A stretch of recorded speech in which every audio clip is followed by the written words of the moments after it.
میں تو پنج تن کا غلام ہوں، میں تو پنج تن کا غلام ہوں، میں تو پنج تن کا غلام ہوں، میں تو پنج تن کا غلام ہوں۔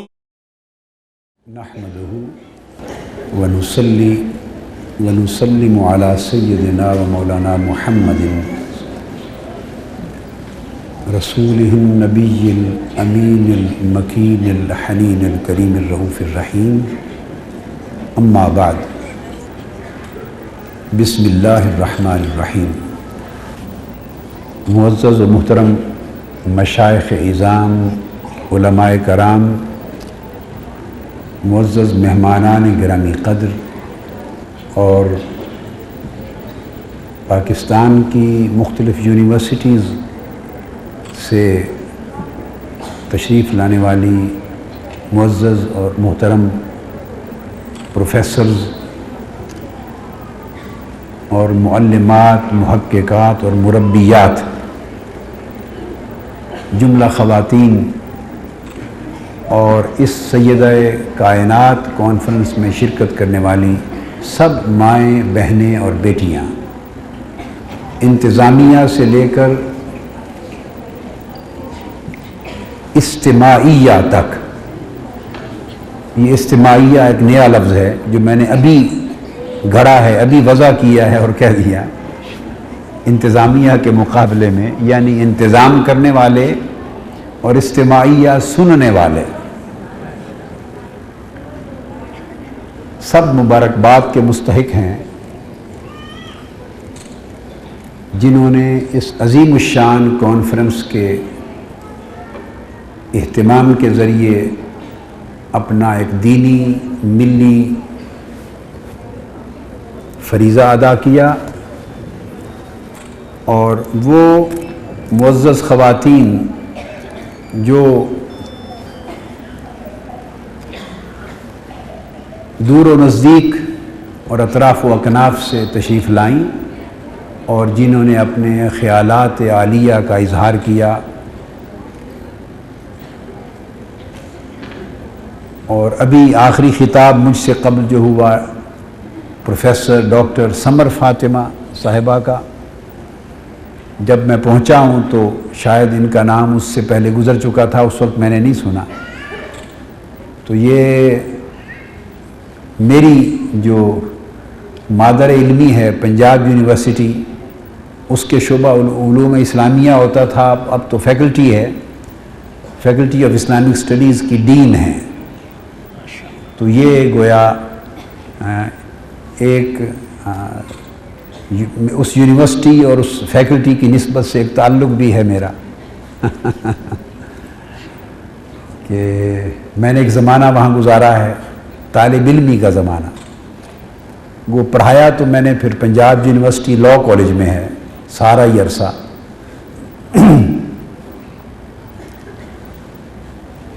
اور کوئٹہ سے، کراچی سے، ملتان سے اور دیگر کالجز سے اور مختلف اداروں سے تشریف لانے والی ہماری بہنیں جنہوں نے اپنے مقالات پڑھے ہیں اور اپنے خطابات کیے ہیں، میں صمیم قلب سے سب کو مبارکباد پیش کرتا ہوں۔ اور یہ ایک خوبی کی بات ہے، اگر آپ تالیوں سے اجتناب کریں اور یہ وقت بھی تھوڑا بچ جائے جو میں کچھ بات کہہ سکوں اور آپ سن سکیں۔ اور نعرے کے لیے میں نے پہلے کہا ہے کہ میرے نعرے لگانے کی قطعاً اجازت نہیں ہے، بین ہے۔ جب جوش میں آئیں، طبیعت میں فرحت ہو، ایک کیف و سرور ہو روحانی، تو آپ نعرہ تکبیر لگائیں، نعرہ رسالت لگائیں، سیدہ کائنات کے اسم مبارک کا نعرہ بلند کریں، ان کی عظمت کا نعرہ بلند کریں۔ تو میرا نعرہ لگا کے درمیان میں ان کے ذکر سے جو مقدس ماحول پیدا ہوتا ہے اس کو گدلا نہ کریں۔ میرے نعرے سے تو گدلا پانی پیدا ہوگا۔ اللہ اکبر۔ تو یہ خوبی کی بات ہے کہ مختلف خطابات میں مختلف جہتوں کو سمیٹا گیا.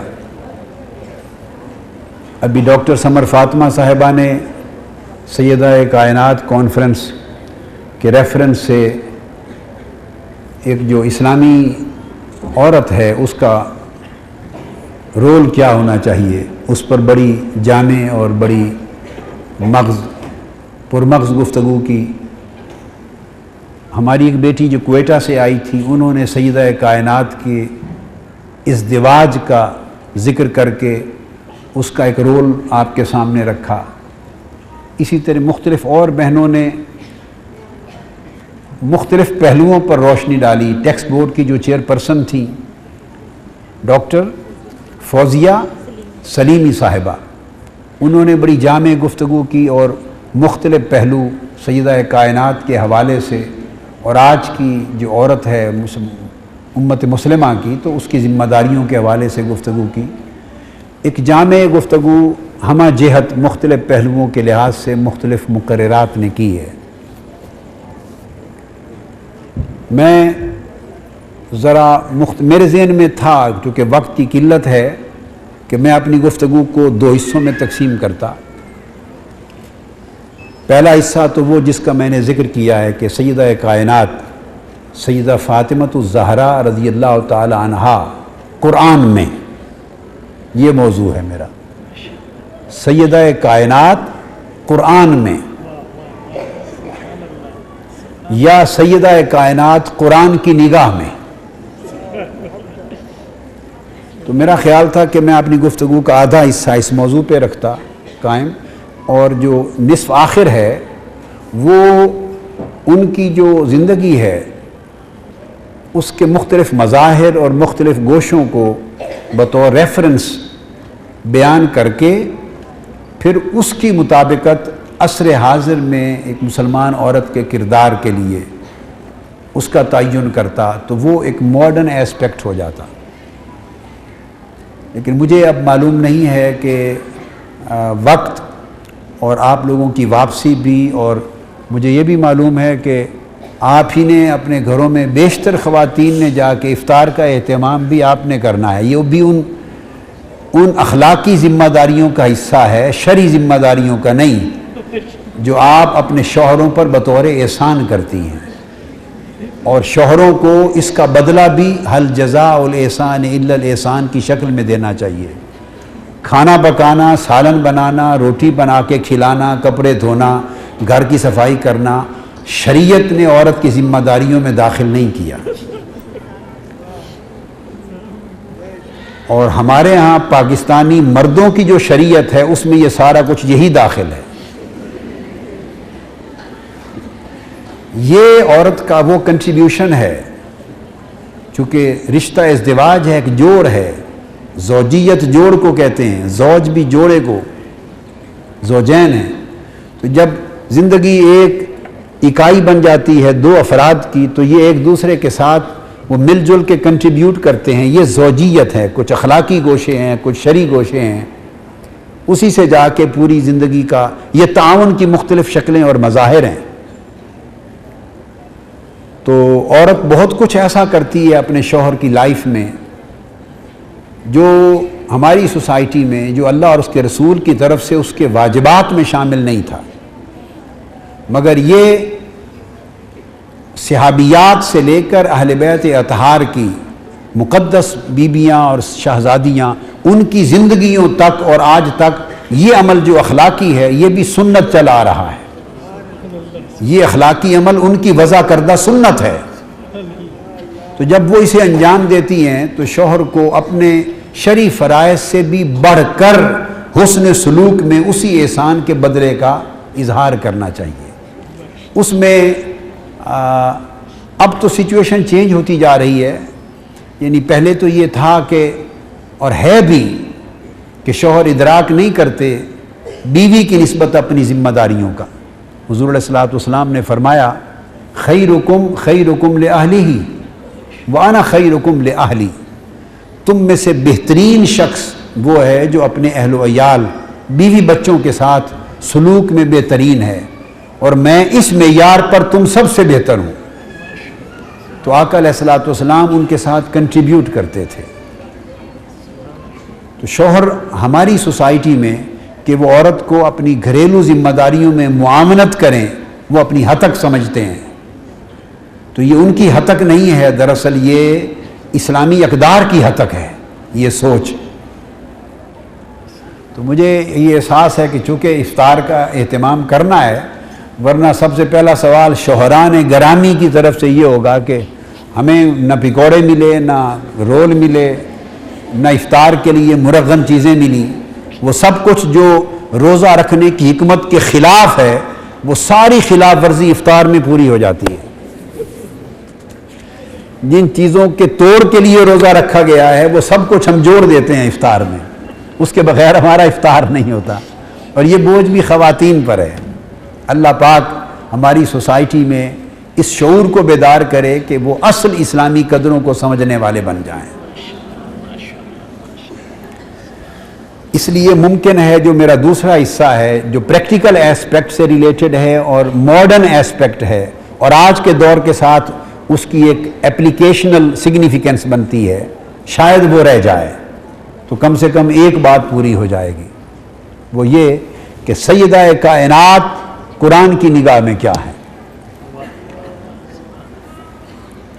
اگر بہت گہرائی میں جا کے دیکھیں اور ان مقامات کا بھی جائزہ لیں قرآن مجید میں جہاں سیدہ کائنات کا ذکر اور اہل بیت اطہار کا ذکر بالواسطہ آیا ہے، تو ان آیات کریمہ کی اور مقامات مبارکہ کی تعداد بڑھ جائے گی. مگر بالواسطہ ذکر کو چھوڑ کر صرف ان مقامات قرآنی پر اکتفا کریں جہاں سیدہ کائنات سیدہ فاطمۃ الزہرا رضی اللہ تعالی عنہا سلام اللہ علیہا اور اہل بیت نبوت کا ذکر براہ راست آیا ہے. تو وہ مقامات قرآن مجید میں 5 ہیں جہاں سیدہ کائنات کا ذکر ہوا ہے. 5 مقامات ہیں جہاں سیدہ کائنات کا ذکر ہوا ہے. اور ان میں سے بعض مقامات میں ان کا ذکر سن کے آپ کو خوشگوار حیرت بھی ہوگی کیونکہ اس ریفرنس میں شاید ان کا ذکر کبھی نہیں آیا ہو. اور میں نے اس موضوع کو اس لیے منتخب کیا کہ ایک المیہ امت مسلمہ کی تاریخ سے میں ہے، شومی قسمت کہ امت تفرقہ میں مبتلا ہو گئی. تفرقہ کے پیچھے تاریخی عوامل ہیں، مگر بدقسمتی سوچوں میں انتہا پسندی جب آتی ہے تو بہت سارے حقائق بھی نظروں سے اوجھل ہو جاتے ہیں. انتہا پسندی، کنزرویٹزم، ایکسٹریمزم، تنگ نظری اور انتہا پسندی، کنزرویٹزم اور ایکسٹریمزم، یہ 2 چیزیں بہت سارے فیکٹس اور ریالٹیز کو، حقائق کو اوجھل کر دیتے ہیں اور انسان تعصب کی بھیٹ چڑھ کے ان کا انکار کرنے لگتا ہے. اور یہ عمل دونوں طرف ہوتا ہے، یہ عمل دونوں طرف ہوتا ہے کہ جب 2 دھارے انتہا کی طرف بڑھنے لگتے ہیں ایک دوسرے کی متضاد سمتوں میں، تو دونوں سمتوں میں تعصب حقائق کے ادراک سے دونوں سمتوں میں جانے والے لوگوں کو معذور کرتا چلا جاتا ہے تعصب. اور اللہ رب العزت اس امت کو، اہل علم کو، علماء کو، اہل فکر کو، خواص کو، عوام کو، ہر ایک کو تعصب کی لعنت سے محفوظ رکھے. اس لیے اس امت کی جو شان ہے وہ امتن وسطن ہے. اس امت کو اعتدال والی امت کہا ہے، انتہا پسند امت نہیں کہا.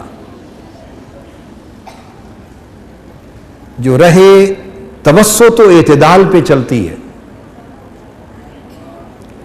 لہٰذا یہ ہوا کہ خلافت راشدہ کا دور جب ختم ہوا تو اسی دور میں سیدنا علی المرتضیٰ رضی اللہ تعالیٰ عنہ کے دور خلافت میں، اور وہ چونکہ خلافت راشدہ کا پیریڈ تھا، دمشق میں ایک متوازی حکومت کا اعلان کر دیا گیا تھا، اور اس حکومت نے پھر آپ کی بیعت نہیں کی اور آپ کی اطاعت وہ حکومت بجا نہ لائی، تو متوازی حکومت بن گئی۔ ہر چند کے بلا اختلاف و بلا نزاع متفقہ طور پر جو حکومت مبنی بر حق تھی وہ خلافت راشدہ تھی، اور وہ سیدنا علی المرتضیٰ کی حکومت تھی۔ مگر دو متوازی حکومتوں کے بن جانے سے ایک نیچرل ایفیکٹ ہے کہ سوچوں کے دھارے بھی بننے لگے، پھر ان کے موافقین اور حامی بھی پیدا ہونے لگتے ہیں، اور حاشیہ بردار بھی جنم لیتے ہیں، اور پھر ڈسپیوٹس بھی ہوئے، اختلافات بھی ہوئے، مزاحمتیں بھی ہوئی، تصادم بھی ہوئے، جنگیں بھی ہوئی۔ ہر ممکن کوشش ہوئی کہ پوری امت امر حق پر یعنی خلافت راشدہ پر مجتمع ہو جائے، مگر نہ ہو سکا۔ آقا علیہ الصلوۃ والسلام کی بشارت تھی کہ الخلافت بعدی 30 سنہ، کہ جو خلافت حقہ ہے، خلافت راشدہ، وہ میرے بعد 30 سال تک رہے گی۔ یہ حدیث ہے، اور بہت سے ائمہ حدیث نے شواہد اور توابع کے ساتھ، یہ اصول حدیث کی دو اصطلاحیں ہیں، اس حدیث کی تائید اور تصریح کی ہے بہت سارے ائمہ حدیث نے اور علماء حدیث نے۔ تو 30 برس مکمل ہوتے ہیں سیدنا علی المرتضیٰ کے دور کے ختم ہونے اور سیدنا امام حسن مجتبی کے 6 مہینے کی خلافت پر، وہ بھی 6 مہینے تک ان کے پاس خلافت راشدہ رہی۔ تو یہ پیریڈ 30 برس کا ہے۔ پھر امت میں وحدت پیدا کرنے کے لیے انہوں نے ودڈرا کیا اور ایک بہت بڑے عظیم ایثار کی قربانی کی، اور وحدت امت کی خاطر ایک بہت بڑا قابل تقلید نمونہ اور ایک مثال پیش کی۔ اور اس کی بیک گراؤنڈ بھی یہ کہ یہ بشارت بھی آقا علیہ الصلوۃ والسلام نے دی تھی، اور صحاح ستہ میں احادیث صحیحہ ہیں کہ آپ نے حضرت امام حسن مجتبی چھوٹے بچے تھے، ان کی طرف اشارہ کر کے فرمایا یہ میرا بیٹا حسن سید ہے، اور یہ میری امت کے 2 بہت بڑے گروہوں کے درمیان صلح کرائے گا، صلح کرائے گا۔ 2 حدیثیں ریلیونٹ ہیں۔ ایک فرمایا بہت بڑے 2 گروہوں کے درمیان مصالحت کرائے گا، یعنی امت کے جو دھارے بن گئے ہوں گے 2، ان کو پھر یکجا کر دے گا۔ ایک یہ بشارت دی تھی، اور ایک بشارت یہ دی تھی جو صحیح بخاری میں، صحیح مسلم میں، صحاح ستہ میں متفق علیہ حدیث ہے، دوسری بھی، اور بہت سی طرق اور اسانید کے ساتھ یہ حدیث آئی ہے، بہت سے طرق اور اسانید کے ساتھ، اور متفق علیہ۔ دوسری بات، وہ جو 2 گروہ ہیں امت کے بڑے گروہ، جن میں یہ حسن، حضور علیہ السلام نے فرمایا میرا بیٹا حسن جو سید ہے یہ صلح کرائے گا اور 2 دھڑوں کو ایک کر دے گا، یعنی امت مجتمع ہو جائے گی۔ ان 2 دھڑوں کو بھی ڈیفائن کیا کہ ہوں گے تو اسی امت میں سے، اور مسلمانوں کے ہی 2 دھڑے ہوں گے، مگر متعین کر دیا کہ ان میں سے ایک دھڑا باغی ہوگا، ایک حق پر ہوگا، اور وہ اس طرح متعین کیا کہ حضرت عمار بن یاسر رضی اللہ تعالی عنہ وہ حضور علیہ الصلوۃ والسلام کی خدمت میں بیٹھے، اور آقا علیہ السلام انہیں خطاب کرتے ہیں اور انہیں مخاطب ہو کر فرماتے ہیں کہ عمار تم ایک باغی گروہ کے ہاتھوں شہید کیے جاؤ گے۔ فرمایا تم ایک باغی گروہ کے ہاتھ سے شہید کیے جاؤ گے۔ اور حضرت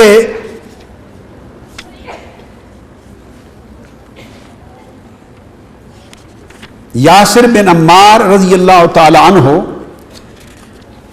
جب جنگ صفین ہوئی تو یہ سیدنا علی شیر خدا رضی اللہ تعالیٰ عنہ کی فوج اور لشکر میں تھے،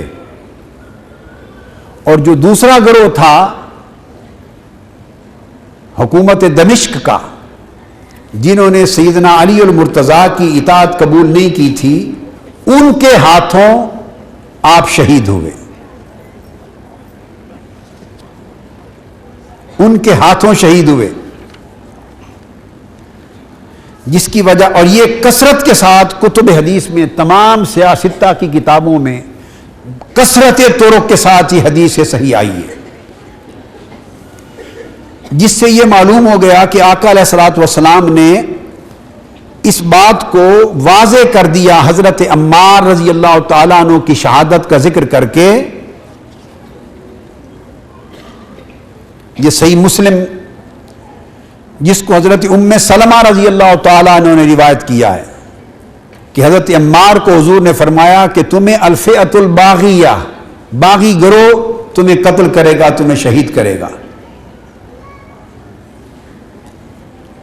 ام المومنین ام سلمہ رضی اللہ تعالی عنہا، انہوں نے بھی اسے روایت کیا، اور صحیح اسناد کے ساتھ ابو سعید خدری رضی اللہ تعالی عنہ نے بھی اس کو روایت کیا، اور کثرت کے ساتھ، یعنی آپ یوں سمجھ لیں کہ کوئی 50 سے زائد ائمہ حدیث ہیں اور کتب حدیث ہیں سیاستہ، اور اس کے علاوہ اور درجنوں صحابہ ہیں کہ جس کی تعداد آپ گن نہیں سکتے، جس حدیث صحیح کو اسناد صحیح کے ساتھ اس کو روایت کیا گیا ہے۔ حضرت عبداللہ بن عمر نے بھی اس کو روایت کیا ہے رضی اللہ تعالی عنہ نے۔ چنانچہ حضور علیہ الصلوۃ والسلام نے یہ فرمایا کہ 2 گروہ ہوں گے میری امت سے فرقتین، ان میں سے ایک حق کے قریب تر اور حق پر ہوگا، اور دوسرا فرمایا کہ وہ اس نے خلافت راشدہ سے بغاوت اختیار کر لی ہوگی، وہ جو گروہ ہوگا الفئۃ الباغیہ، ان کے ہاتھوں عمار کی شہادت ہوگی۔ تو حضرت عمار رضی اللہ تعالی عنہ اس جنگ میں شہید ہوئے، وہ حضرت علی کے لشکر میں تھے اور دوسرے گروہ کے ہاتھوں شہید ہوئے۔ تو حضور علیہ الصلوۃ والسلام نے یہ بشارت بھی واضح طور پہ فرما دی کہ وہ گروہ خلافت راشدہ کا باغی گروہ ہوگا، اور دونوں کے لیے فرمایا کہ ہوں گے مسلمان میری امت میں سے، میری امت میں سے مسلمان ہوں گے، کوئی کافر نہیں کہلائے گا، نہ کسی کو کہنے کی اجازت ہوگی، جو کافر کہے گا ان میں سے کسی ایک کو وہ گویا فرمان محمدی، فرمان نبوی کا منکر ہے، چونکہ آقا علیہ السلام نے ایک بشارت یہ دی اور ایک یہ دی کہ بیٹا، میرا بیٹا حسن 2 مسلمان بڑے گروہوں کے درمیان صلح کرائے گا۔ حق پر کون ہوگا، غلطی پر کون ہوگا، اس کی بھی صراحت کر دی، اور 2 مسلمان گروہوں میں وحدت پیدا کرنے کا عمل، امت پر اتنا بڑا احسان میرا بیٹا حسن کرے گا، اس کی بھی صراحت کر دی۔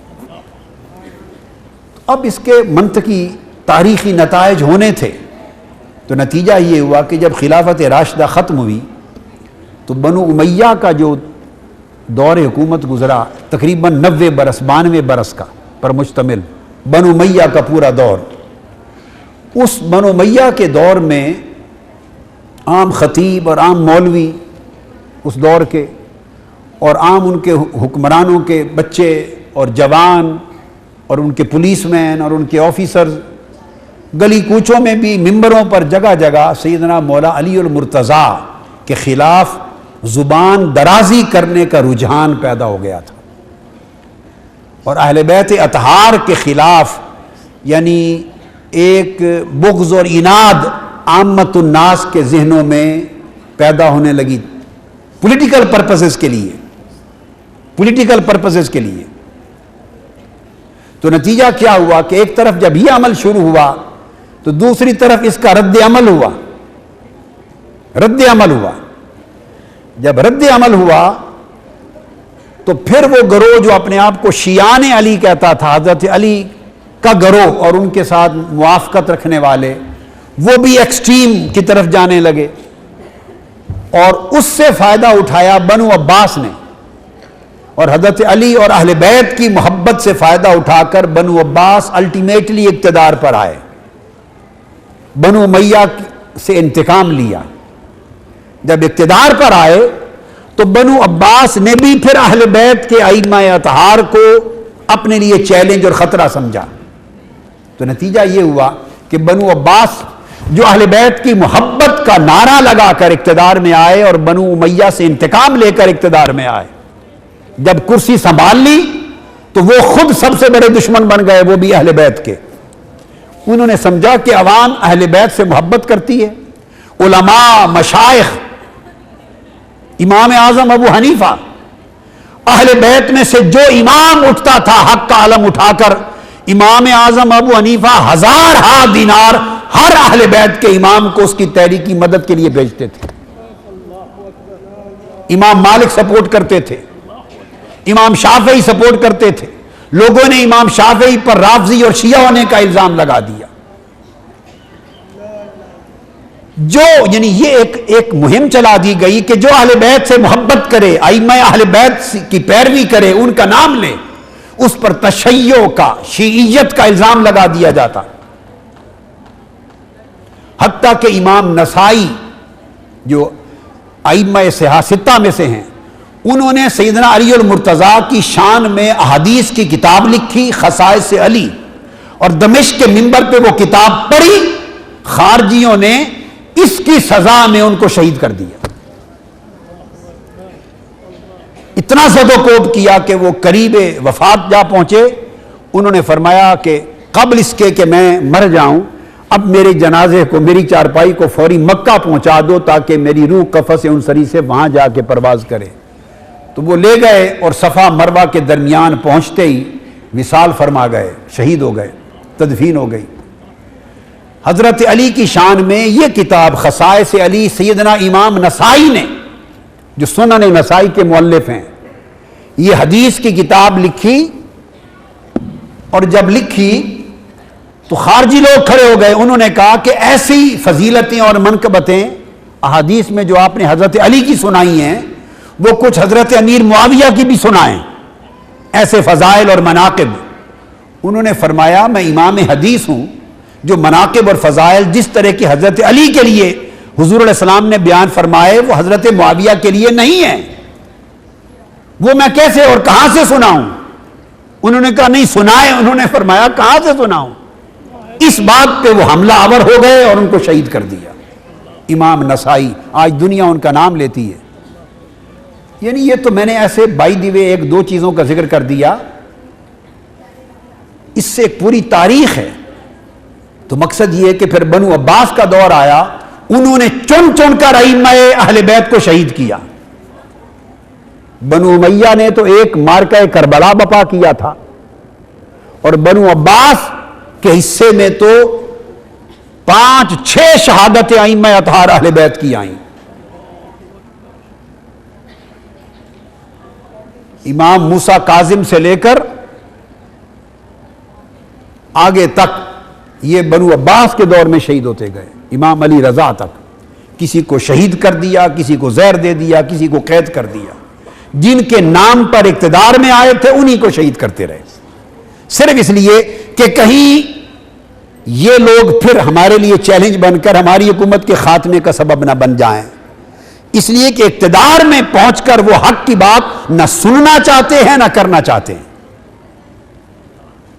جو بھی کلمہ حق بلند کرنے والا امام، پیشوا، مقتدا اور لیڈر اہل بیت کے ائمہ میں سے ہو، ائمہ حدیث میں سے ہو، ائمہ فقہ میں سے ہو، ائمہ ولایت میں سے ہو، ائمہ تصوف میں سے ہو، ائمہ شریعت میں سے ہو، جو بھی کلمہ حق بلند کرے گا، اہل اقتدار اس کو اپنا دشمن سمجھیں گے، الا ماشاء اللہ۔ اس کی وجہ سے یہ 2 ایکسٹریمز پیدا ہوئے تو نام نہیں لینے کی اجازت ہوتی تھی، تو نتیجتاً پھر وہ ایک دوسرے پر الزام تراشی کا عمل شروع ہو جاتا۔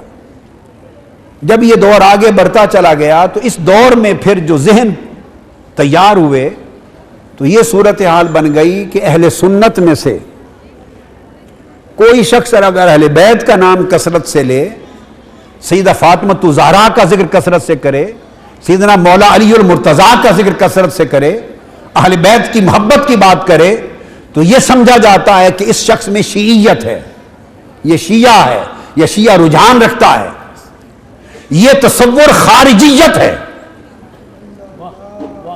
صرف یہ تصور اسلام کے اہل بیت کی محبت کی بات سن کر اگر طبیعت میں گھٹن آ جائے، محبت اہل بیت کا نام سن کر اگر طبیعت میں گھٹن آ جائے، پریشانی آ جائے، طبیعت پسند نہ کرے، دل میں فرق نہ ہو، تو وہ سمجھ لے کہ وہ شخص منافق ہے، اللہ نے اسے ایمان سے محروم کر دیا ہے۔ کہ اہل بیت کی محبت ایمان ہے، اور اہل بیت سے بغض نفاق و کفر ہے۔ یہ وجہ ہے کہ جب دھارے بن گئے اہل سنت اور تشیع، اہل شیعہ اہل تشیع، تو تقسیم ہو گئے۔ اب اہل سنت کا مطلب ہے کہ وہ لوگ صرف صحابہ کرام کی بات کریں گے اور اہل بیت کی کم کریں گے۔ اسی طرح اہل تشیع شیعہ حضرات میں جس طرح اس سمت اہل بیت اطہار کے بارے میں وہ کچھ نہیں پنپنے دیا گیا جو ان کا حق تھا اور جو عقیدہ اہل سنت کا بنیادی حصہ تھا، اس طرح اہل تشیع کے بارے میں غلط روایات گڑ گڑ کر صحابہ کرام اور خلفائے راشدین کے بارے میں ان کے اندر پھیلائی گئی، تاکہ ان کے اندر صحابہ کرام اور خلفائے راشدین کی نفرت پیدا ہو اور بڑھے، ادھر اہل بیت اطہار کا مقام کم ہو، اور اس طرح دو دھڑے بن جائیں۔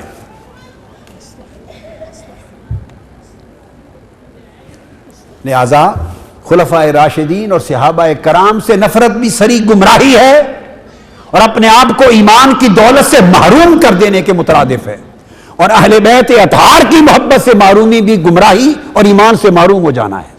اس لیے میں نے چاہا کہ آج یہ موضوع اس کا انتخاب کروں، تاکہ اس پر میں قرآن مجید کی روشنی میں اور پھر جو ائمہ اہل سنت، ائمہ حدیث اور ائمہ تفسیر ہیں، انہوں نے جو اس کے اوپر تصریح کی ہے، اس کی روشنی میں اس بات کو سمجھا سکوں کہ اصل عقیدہ اہل سنت کا کیا ہے، سیدہ کائنات کی۔ پہلا ریفرنس جو میں دے رہا ہوں سیدہ کائنات قرآن میں، تو میں آغاز کرتا ہوں اس مقام سے جو قرآن مجید میں سب سے آخر میں آیا ہے، اور وہ سورہ کوثر ہے، اور وہ ایک حسین ذکر ہے سیدہ کائنات کا۔ تو میں نے چاہا کہ آغاز وہاں سے کروں۔ سورہ کوثر سے کون واقف نہیں ہے؟ اعوذ باللہ من الشیطان الرجیم، بسم اللہ الرحمن الرحیم، انا اعطیناک الکوثر۔ اے حبیب مکرم صلی اللہ علیہ وسلم، بے شک ہم نے آپ کو کوثر عطا کر دی۔ فصلی لربک وانحر ان شانئک ھو الابتر۔ آپ اپنے رب کے لیے نماز پڑھا کریں اور قربانی دیں، اور بے شک آپ کا دشمن ہی ابتر، آپ کا دشمن ہی ابتر ہے، یعنی ہر خیر سے محروم اور دوام سے محروم رہ جانے والا منقطع النسل ہے، وہ باقی نہیں رہے گا، آپ کا دشمن باقی نہیں رہے گا۔ یہ جو سورہ کوثر ہے، اس میں لفظ کوثر کے درجن سے زائد معانی ہیں۔ لفظ کوثر کے ایک درجن سے زائد معانی جو ہماری کتب میں ائمہ تفسیر نے اور ائمہ حدیث نے روایت کی ہیں، اور سب سے اعلیٰ معنی الکوثر کا الخیر الکثیر ہے، جسے امام بخاری نے صحیح بخاری کی کتاب التفسیر میں روایت کیا ہے، الخیر الکثیر۔ اس میں سارے معنی آ جاتے ہیں، ہر خیر کی کثرت کوثر میں ہے، ہم نے آپ کو ہر خیر کی بے انتہا کثرت عطا کر دی۔ اور معروف ترین معنی کوثر کا نہر کوثر ہے جو جنت میں ہے، یہ بھی احادیث صحیحہ میں ہے۔ اور دوسرا معروف ترین معنی حوض کوثر ہے، جو قیامت کے دن جس پر سے آقا علیہ السلام اپنی امت کو پلائیں گے اور پیاس بجھائیں گے۔ سو 3 معنی وہ ہیں جو آپ نے اکثر و بیشتر سنے۔ نہر کوثر بھی سنا، حوض کوثر بھی سنا، الخیر الکثیر زیادہ نہیں سنا، مگر بتا رہا ہوں کہ سارے معانی سے جامع معنی جسے امام بخاری نے کتاب التفسیر میں روایت کیا وہ الخیر الکثیر ہے، صحابہ کرام سے اور تابعین سے۔ اور پھر فرمایا کہ جب الخیر الکثیر ہر خیر کی کثرت آ گئی کوثر میں تو نہر کوثر بھی اسی میں آ گئی اور حوض کوثر بھی اسی میں آ گئی اور ساری خیرات اسی میں داخل ہو گئی۔ یہ بات کہہ کر اب امام فخر الدین رازی رحمۃ اللہ علیہ نے، جن کی معروف تفسیر الکبیر ہے، امام فخر الدین رازی، اب میں تفسیر الکبیر امام فخر الدین رازی کی کوٹ کر رہا ہوں۔ انہوں نے سب سے زیادہ تمام ممکنہ معانی کو اپنی کتاب التفسیر الکبیر میں امام فخر الدین رازی نے جمع کر دیا ہے۔ ان معنی میں وہ تیسرا معنی بیان کرتے ہیں القول الثالث، تفسیر کبیر یاد رکھ لیں امام فخر الدین رازی۔ پہلا قول انہوں نے نہرن فی الجنہ، رأیت نہرن فی الجنہ، اس کو کہا کہ یہ کوثر ہے، جنت میں میں نے نہر دیکھی۔ دوسرا قول حوض کوثر کا بیان کیا۔ تیسرا قول میں کوٹ کرنا چاہتا ہوں جو امام فخر الدین رازی نے روایت کیا، القول الثالث، وہ فرماتے ہیں کہ الکوثر، اس کا تیسرا معنی ہے حضور علیہ الصلوۃ والسلام کی نسل اور اولاد کی کثرت۔ الکوثر اولادہ، حضور کی نسل اور ذریت طیبہ کی کثرت کا قیامت تک باقی رہنا، فرماتے ہیں الکوثر کا معنی یہ ہے۔ اور یہ 12 معنی میں سے تیسرا ایک معنی ہے۔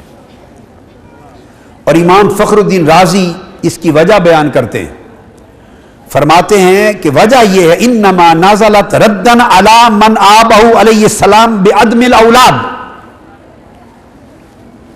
یہ آس بن وائل ایک شخص تھا بدبخت، اور مختلف روایات میں اور کفار و مشرکین کے نام بھی آئے ہیں، مگر کثرت کے ساتھ روایات میں آس بن وائل کا نام آیا ہے۔ اس بدبخت نے آقا علیہ السلام کو طعنہ دیا جب آپ کے صاحبزادے کا انتقال ہوا، حضرت قاسم کا۔ کسی روایت میں حضرت ابراہیم کا ذکر آیا ہے، الگ الگ طرق سے ائمہ نے روایات دی ہیں۔ جب صاحبزادے کا انتقال ہوا تو اس نے حضور علیہ السلام کو ابتر کہا، معاذ اللہ۔ اور ابتر کہتے ہیں کہ جس کی نسل باقی نہ بچے، نسل چکے چلتی ہے بیٹے سے۔ آپ کو معلوم ہے بیٹیاں تو دوسرے گھر میں چلی جاتی ہیں، اور پھر اس کے بطن سے جو اولاد ہوتی ہے وہ تو سسرال کی نسل ہوتی ہے، سسرالی نسل کہلاتی ہے۔ اور اپنی نسل جو چلتی ہے کسی کی وہ تو بیٹے سے چلتی ہے۔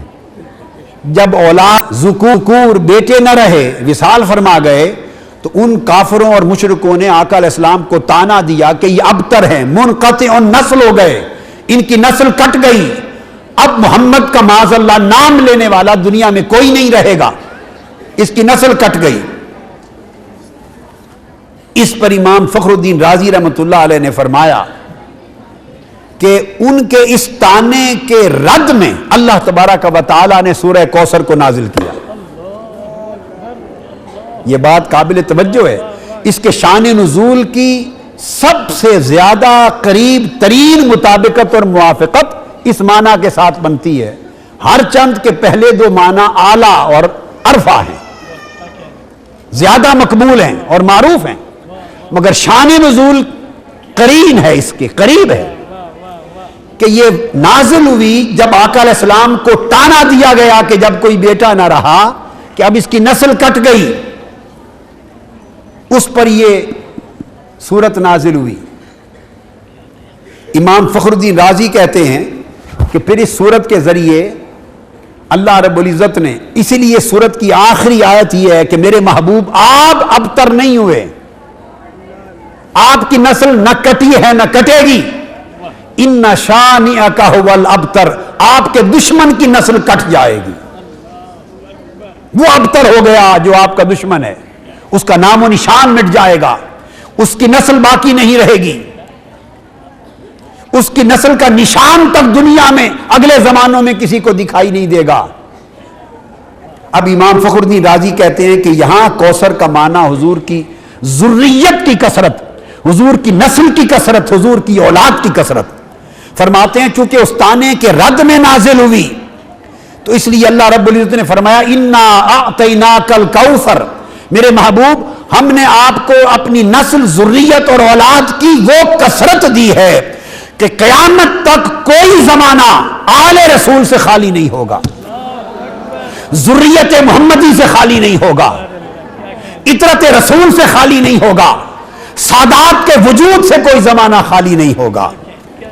تو امام فخر الدین رازی فرماتے ہیں کہ اعطیناک الکوثر کا ایک تیسرا معنی یہ ہے کہ میرے محبوب یہ دشمن جو آپ کو ابتر کا, نسل کٹ جانے کا تانا دیتے ہیں, ہم نے آپ کو بشکل کوثر قیامت تک سب سے زیادہ باقی رہنے والی نسل و ذریت عطا کر دی ہے.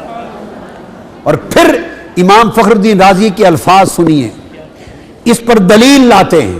وہ فرماتے ہیں فانظر کم قتل من اہل البیت ثم العالم ممتلئ منہم. فرماتے ہیں لوگوں دیکھو اہل بیت کے کتنے نفوس قدسیہ کو چن چن کے شہید کر دیا گیا, اہل بیت محمدی کے کتنے افراد شہید کیے گئے, اور کتنی کثرت کے ساتھ اہل بیت کی شہادتیں ہوئی, مگر اس کے باوجود سارا زمانہ اور سارا عالم حضور کی اہل بیت اور ذریت کے ساتھ بھرا پڑا ہے. یہ امام فخر الدین رازی کے لفظ ہیں. اور آگے چلیے, آگے کیا کہتے ہیں کہ زمانہ سارا اہل بیت کی سب سے زیادہ شہادتیں ہونے کے باوجود, یعنی ذریت حسین میں سے صرف ایک بچا امام زین العابدین کربلا سے, ایک بچا. امام حسن مجتبی سے بھی ان کے صاحبزادے زیادہ نہیں بچے, مگر نسل پھیلی کہ قیامت تک روئے زمین کے گوشے گوشے میں ذریت محمد ہے صلی اللہ علیہ وآلہ وسلم. اور امام فخر الدین رازی فرماتے ہیں وَلَمْ يَبْقِ مِنْ بَنِي أُمَيَّةَ فِي الدُّنْيَا أَحَدٌ, اور فرمایا ادھر بنو امیہ کو دیکھو, حضور کی اہل بیت کو شہید کرنے والے ان میں سے ایک شخص بھی دنیا میں نہیں بچا. یہ امام فخر الدین رازی کی عبارت سنا رہا ہوں. فرماتے ہیں بنو امیہ اہل بیت کو شہید کرنے والے جو چاہتے تھے کہ نسل مصطفیٰ کٹ جائے اور اہل بیت نہ رہے, وہ اہل بیت اور حضور کی ذریت سے تو پوری کائنات مملوء ہو گئی, بھر گئی, اور بنو امیہ قاتلوں میں سے ان کا نام و نشان بھی دنیا میں نظر نہیں آتا. اور پھر بات یہاں ختم نہیں کی, امام فخر الدین رازی اس کے آگے فرماتے ہیں ثم انظر کم کان فیہم من الاکابر من العلماء کالباقر والصادق والکاظم والرضا والنفس الزکیۃ وامثالہم. فرماتے ہیں بات صرف یہ نہیں کہ حضور کی اہل بیت اور آل پاک اور ذریت پاک سے پوری دنیا بھری پڑی ہے, بات صرف یہ نہیں. فرمایا پھر دیکھو کیسے کیسے علم کے پہاڑ ہوئے اور کیسے کیسے معرفت کے ستون ہوئے اور رہنمائی اور ولایت کے کیسے کیسے امام و پیشوا حضور کی اہل بیت میں ہوئے. ایک طرف امام باقر نظر آتے ہیں, ادھر جعفر صادق نظر آتے ہیں, ادھر موسیٰ کاظم نظر آتے ہیں, ادھر علی رضا نظر آتے ہیں, ادھر نفس زکیہ نظر آتے ہیں, اور فرماتے ہیں اسی طرح اتنے بڑے بڑے علم معرفت اور ولایت کے ستون اہل بیت میں پیدا ہوئے.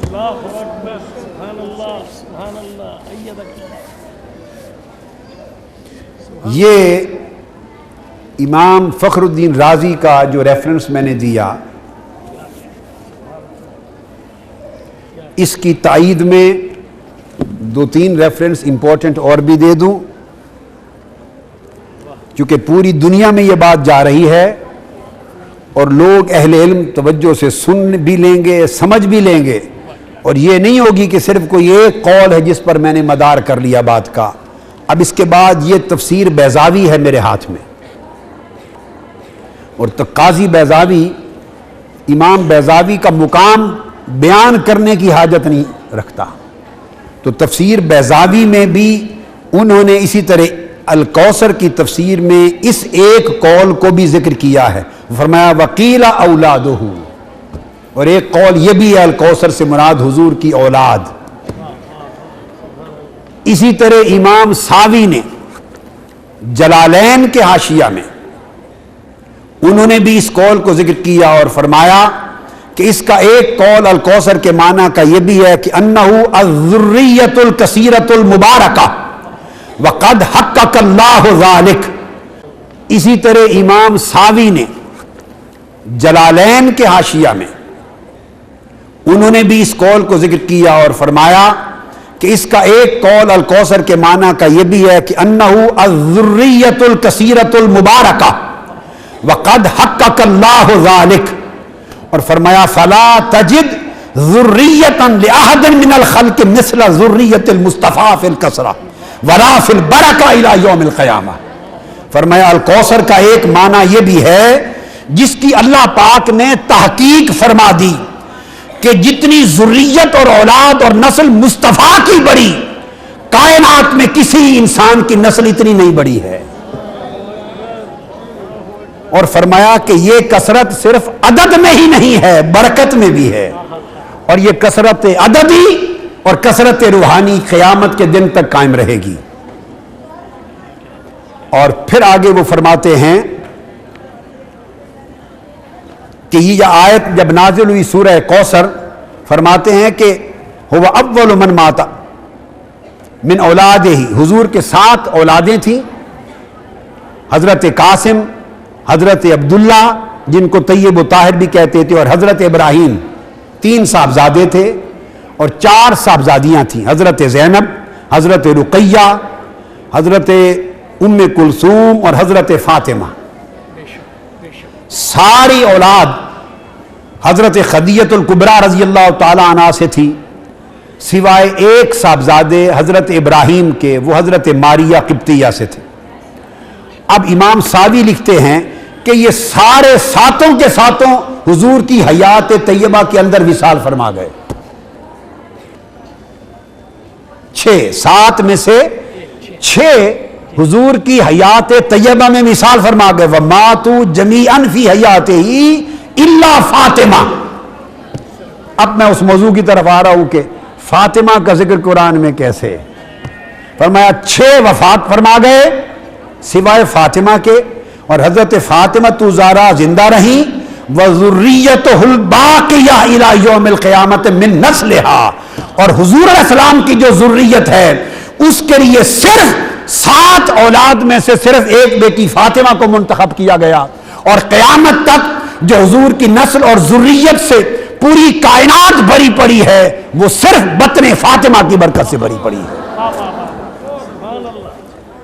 یہ جو حضور کی ذریت کی کثرت کو کوثر کہا، اس کوثر کا جو نہر کوثر ہے، نہر کوثر ذریت، وہ فاطمۃ الزہرا ہے۔ نہر کوثر نسل مصطفیٰ وہ فاطمۃ الزہرا ہے۔ نہر کوثر کثرت آل رسول وہ فاطمۃ الزہرا ہے۔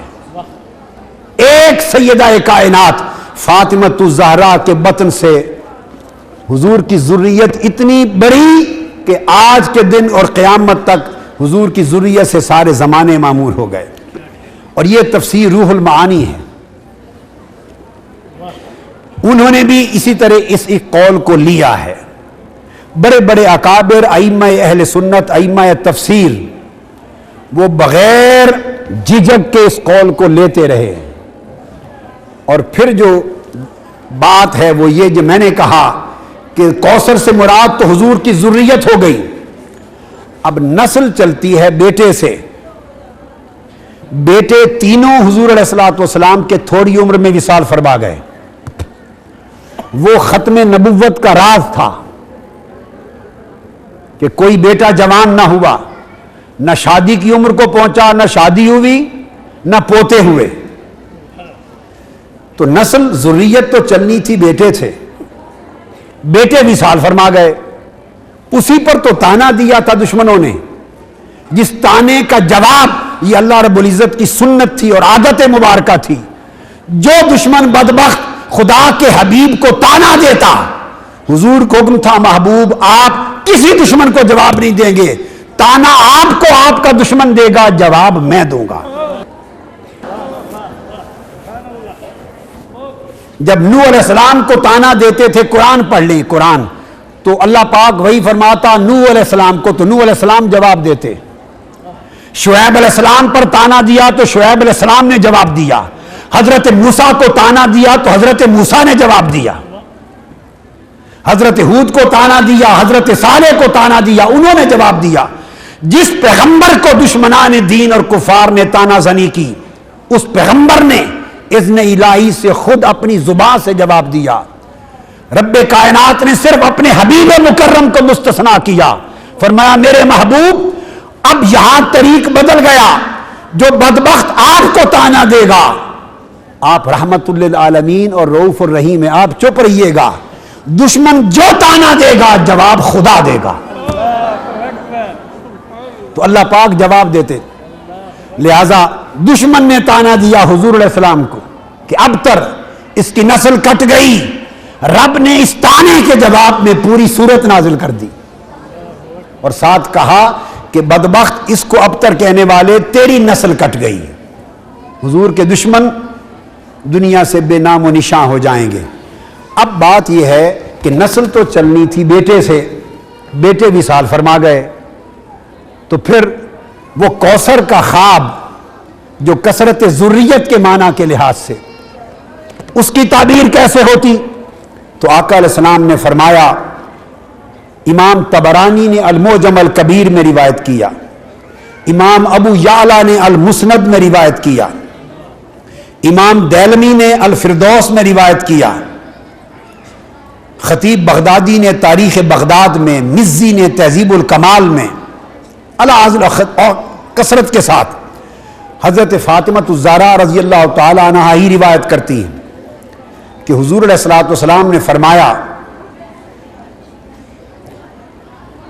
حضرت فاطمہ روایت کرتی ہے کہ حضور علیہ السلام نے فرمایا ہر ماں کی اولاد اپنے باپ کی طرف منسوب ہوتی ہے. ہر ماں کے بطن سے، پیٹ سے جنم لینے والی اولاد اپنے باپ کی یعنی اس ماں کے شوہر کی طرف منسوب ہوتی ہے سوائے فاطمہ کے. فرمایا فاطمہ کی اولاد میری ہوگی، فاطمہ کی اولاد میری ہوگی. وقال فانا ولیہم وانا عصبتہم، میں ہی ان کا ولی ہوں، میں ہی ان کا عصبہ ہوں، میں ہی ان کا باپ ہوں. لہذا آقا علیہ السلام نے حسن اور حسین کو کبھی نواسا نہیں کہا، ان کو بیٹا کہا. ابنا، یا یہ دو میرے بیٹے ہیں. فرمایا فاطمہ کی اولاد علی کی طرف نہیں، وہ میری طرف منسوب ہوگی. دوسری روایت جسے امام احمد بن حنبل نے روایت کیا فضائل صحابہ میں، امام احمد بن حنبل، اور امام طبرانی نے روایت کیا پھر المعجم الکبیر میں، اور وہ روایت سیدنا عمر فاروق رضی اللہ تعالیٰ عنہ سے ہے. سیدنا فاروق اعظم رضی اللہ تعالیٰ عنہ فرماتے ہیں کہ میں نے اپنے کانوں سے تاجدار کائنات کو یہ فرماتے ہوئے سنا. اب سیدنا فاروق اعظم شہادت دے رہے ہیں کہ فاطمہ کس طرح کوثر بنتی ہیں، فاطمہ تو زہرا کوثر کیسے بنتی ہیں، کوثر ذریت محمدی، کوثر آل محمد. سیدنا فاروق اعظم فرماتے ہیں میں نے سنا آقا علیہ السلام نے فرمایا کہ ہر عورت کی اولاد کا نسب اپنے باپ کی طرف سے ہوتا ہے سوائے فاطمہ کی اولاد اور ذریت کے، اس کا نسب بھی میں ہوں، اس کا باپ بھی میں ہوں.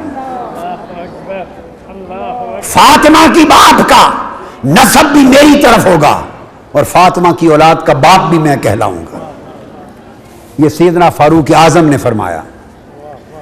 اور تیسری روایت حدیث پاک حضرت جابر بن عبداللہ راوی ہیں، اس کو امام حاکم نے المستدرک میں روایت کیا. وہ فرماتے ہیں میں نے بھی کانوں سے آقا علیہ السلام کو فرماتے ہوئے سنا کہ ہر ماں کی اولاد کا اسبہ اس کا باپ ہوتا ہے اور اسی کی طرف وہ منسوب ہوتی ہے، سوائے فاطمہ کی اولاد کے ان کا باپ میں ہوں گا اور وہ میری طرف منسوب ہوگی۔ اب اس حدیث کی تعبیر یہ ہوئی کہ چونکہ ابتر کے تانے کا جواب اللہ نے دیا، میرے محبوب میں آپ کی نسل اور ذریت کو اتنا بڑھاؤں گا اور اس میں اتنی کثرت و برکت پیدا کروں گا کہ قیامت تک آپ کی نسل و ذریت باقی رہے گی، آپ کے دشمنوں کی نسلیں مٹ جائیں گی۔ مگر چونکہ بیٹا آپ کا جوان نہیں ہوا، اور کسی بیٹے کا جوان ہونا مقصود نہیں، یہ ایک الگ سبجیکٹ ہے، اس کی حکمت ختم نبوت کے مسئلے میں ہے، وہ ایک الگ سبجیکٹ ہے۔ تو چونکہ بیٹا زندہ نہیں رہا، لہذا ہم آپ کی نسل اور ذریت کو قیامت تک پھیلانے کے لیے بیٹے کا مقام فاطمہ کو دیتے ہیں۔ اب آپ کی نسل و ذریت فاطمہ سے چلے گی، چونکہ وہ نسل و ذریت جو حضور کی کوثر بنی، اس کوثر کے لیے نہر سیدہ فاطمہ الزہرا کو بنایا گیا، لہذا سیدہ فاطمہ الزہرا ایک معنی کی روح سے کوثر محمد ہیں صلی اللہ تعالی علیہ وآلہ وسلم، ذریت مصطفیٰ اور آل مصطفیٰ اور نسل مصطفیٰ کی کثرت کے لحاظ سے۔ دوسری آیت کریمہ لیتے ہیں، وہ سورۃ الدہر ہے۔ اس میں واقعہ یہ ہے کہ سیدنا امام حسن اور امام حسین یہ دونوں بیمار ہو گئے، یہ دونوں بیمار ہو گئے۔ آقا علیہ الصلوۃ والسلام گھر تشریف لے گئے اور آپ نے فرمایا کہ ان کے لیے نذر کرو، منت مانو۔ تو سیدنا علی المرتضیٰ نے، سیدہ فاطمہ الزہرا نے اور آپ کی خادمہ حضرت فضہ نے، یہ امام واحدی جو اہل سنت میں اسباب النزول کے اوپر امام اور اصول تفسیر میں امام تصور ہوتے ہیں، امام واحدی نے روایت کیا، اور اس کو امام فخر الدین رازی نے بھی آگے روایت کیا، اور پھر تمام تفاسیر نے جو تفسیر اٹھا لیں، کوئی تفسیر اس قول سے خالی نہیں ہے۔ تفسیر المظہری قاضی ثناء اللہ پانی پتی تک، کیا بغوی، کیا خازن، کیا قرطبی، تمام تفاسیر، کیا الدر المنصور امام سیوطی کی تمام تفاسیر بیان کرتی۔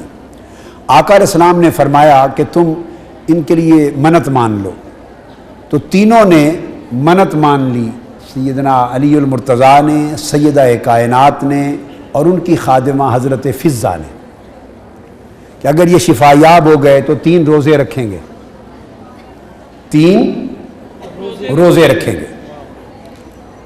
سیدنا علی المرتضیٰ نے شمعون، خیبر کا ایک یہودی تھا، خیبر کا، شمعون نام آیا ہے، سمعون بھی آیا ہے کتب میں، اس شمعون الخیبری یہودی سے یا تو کچھ قرض لیا یا کچھ کام کر کے اجرت کے طور پہ کچھ لیا، اور وہ تھوڑے سے پیسے جو آئے اس سے آپ نے اہتمام کیا 3 روزے رکھنے کا۔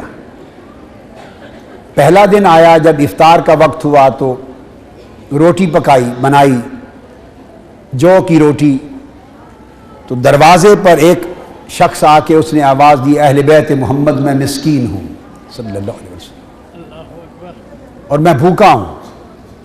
سیدہ کائنات رضی اللہ تعالی عنہ نے حضرت علی سے بھی پوچھا، سب سے پوچھ کر، تو وہ روٹی ساری اور جو کچھ پکا تھا اٹھا کے اپنا بھی وہ سارا مسکین کو دے دیا، اور خود پانی سے روزہ افطار کر لیا سب نے۔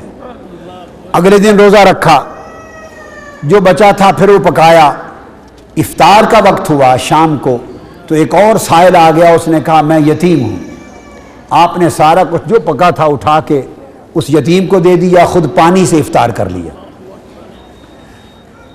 تیسرے دن روزہ رکھا تو پھر ایک سائل آ گیا، اس نے کہا میں قیدی ہوں، خدا کے لیے مجھے دیں، بھوکا ہوں۔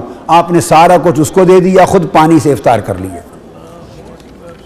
تینوں دن جب پانی سے افطار ہوتا رہا تو بھوک کی وجہ سے اور گھر میں چونکہ کھانے کا کچھ نہ بچا، حسن و حسین شفا یاب تو ہو گئے تھے، اب تو نظر پوری ہو رہی تھی، شفا یاب تو ہو گئے، مگر بھوک کی وجہ سے ان کے پیارے پیارے چہرے بھی مرجھا گئے۔ سیدنا علی شیر خدا اور سیدہ فاطمہ الزہرا کے چہروں پر بھی بھوک کے اثرات بالکل نمایاں ہو گئے، حتیٰ کہ ان کا پیٹ اندر کی طرف لگ گیا۔ حضرت علی رضی اللہ تعالیٰ عنہ حسنین کریمین کو لے کے آقا علیہ السلام کی بارگاہ میں پہنچے۔ آپ نے چہرہ اقدس دیکھا، آپ نے حسنین کریمین کا چہرہ دیکھا، حضرت علی کا دیکھا، اٹھ کے گھر آئے، سیدہ فاطمہ الزہرا کا چہرہ دیکھا، پوچھا کیا ماجرا ہوا؟ تو انہوں نے بتایا آقا یہ واقعہ ہوا ہے۔ بس اتنی بات ہوئی تھی، اتنی بات امام واحدی روایت کرتے ہیں اور امام فخر الدین رازی نے التفسیر الکبیر میں اس کو درج کیا ہے۔ اتنی بات ہوئی تھی، اور اسے علامہ زمخشری اپنی تفسیر، حالانکہ معتزلی ہیں، زمخشری معتزلی ہیں، اور معتزلہ روحانی باتوں کو زیادہ ماننے والے نہیں تھے، بڑے روشن خیال اور جدید ذہن کے ماڈرنسٹ لوگ تھے معتزلہ، اور ہٹے ہوئے تھے تھوڑے تھوڑے بعض افکار میں راستے سے جو معتزلہ تھے۔ علامہ زمخشری یاد رکھ لیں، یہ معتزلی ائمہ میں سے ہیں، مگر بہت بڑے نحو اور ادب کے اور تفسیر کے امام ہیں، اتھارٹی ہیں، تو وہ بھی اپنی تفسیر کشاف میں روایت کرتے ہیں۔ اور یہ پورا واقعہ حضرت عبداللہ ابن عباس رضی اللہ تعالیٰ عنہ نے روایت کیا ہے، عبداللہ ابن عباس رضی اللہ تعالیٰ عنہ نے۔ تو جب وہ آئے آقا علیہ السلام گھر میں اور یہ واقعہ سنا اور دیکھا کہ سیدہ فاطمہ الزہرا کی آنکھوں میں بھی سیاہ حلقے پڑ گئے اور شہزادوں کے حلقے دیکھے، تو آقا علیہ السلام کی طبیعت پہ بوجھ ہوا، اور ابھی کچھ فکر آیا ہی تھا۔ نازل جبریل علیہ السلام وقال خذها یا محمد حنأک اللہ فی اہل بیتک فاقرأ هذه السورہ۔ یہ سورت کا الدہر کا شان نزول، ان آیتوں کا شان نزول ہے۔ ابھی آقا علیہ السلام کے دل میں تھوڑا سا دکھ آیا ہی تھا کہ میری شہزادی نے کتنی قربانی دی اور میرے شہزادوں نے 3 دن کیسے بھوک سے گزارے۔ اس کیفیت میں مبتلا ہوئے ہی تھے کہ جبرائیل امین علیہ السلام اترے اور حاضر ہو کے عرض کرنے لگے یا رسول اللہ لیجئے یہ سورہ دہر کی آیتیں، اللہ تعالیٰ نے سورہ دہر کی یہ آیتیں تحفہ بھیجی ہیں آپ کی اہل بیت فاطمہ الزہرا کے لیے، اور آپ کو مبارک ہو۔ اور اس کے بعد سورت دہر کی یہ آیتیں تلاوت کر دیں، ان کی شان میں نازل ہوئی۔ اب وہ آیتیں کیا تھیں؟ وہ آیتیں یہ تھی، میں وہ آیتیں پوری پڑھ دوں۔ اس میں آیتیں تھیں یوفون بالنذر ویخافون یوما کان شرہ مستطیرا ویطعمون الطعام علی حبہ مسکینا ویتیما واسیرا انما نطعمکم لوجہ اللہ لا نرید منکم جزاء ولا شکورا انا نخاف من ربنا یوما عبوسا قمطریرا۔ یہ آیتیں لے کے نازل ہو گئے جبرائیل امین اور عرض کیا یا رسول اللہ یہ آیتیں لیجئے سیدہ فاطمہ الزہرا اور ان کے گھرانے کے لیے، آپ کی اہل بیت کے لیے اللہ نے تحفہ بھیجا ہے۔ معنی یہ ہے کہ نظر رکھتے ہیں، یعنی وہ جو نظر کی تھی اس نظر کا ذکر کیا، اور فرمایا کہ جب افطار کا وقت آتا ہے تو کھاتے نہیں، اپنا کھانا کھلا دیتے ہیں اللہ کی محبت میں۔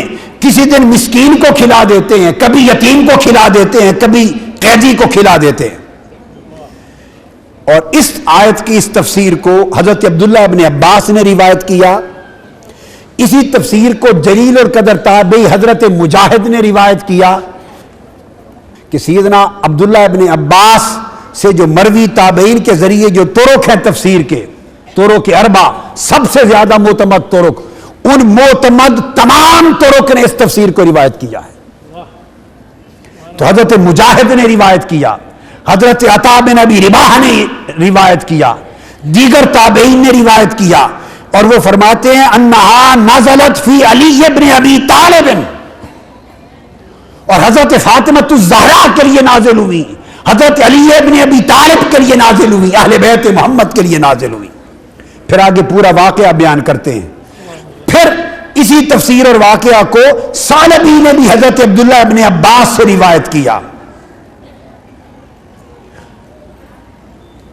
اب یہاں ایک دلچسپ بات کہہ دوں، بعض اہل علم ہیں جو اس بات کا انکار کرتے ہیں کہ ان آیتوں کا یا ان آیتوں کا نزول اس واقعہ کے پیش نظر ہوا، اس شان نزول کا انکار کرتے ہیں، اور دلیل ان کی یہ ہے کہ یہ سورۃ الدہر مکی سورت ہے۔ دلیل یہ ہے کہ یہ مکی سورت ہے۔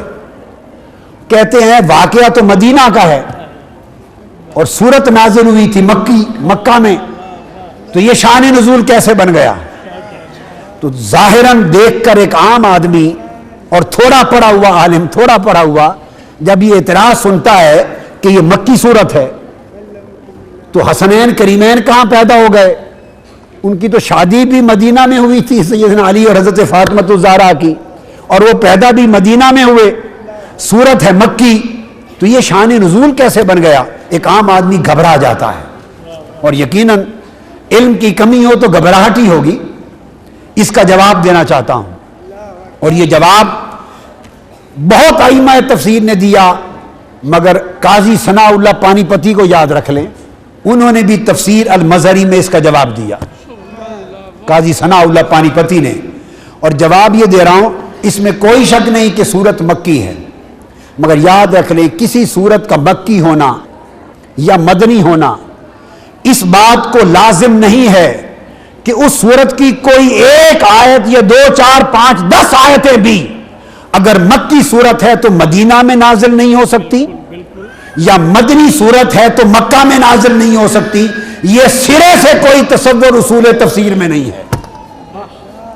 بے شمار صورتیں ایسی ہیں جو مدنی ہیں، مگر جب آقا علیہ السلام مکہ حج کے لیے گئے تو سفر میں مکہ میں نازل ہوئی،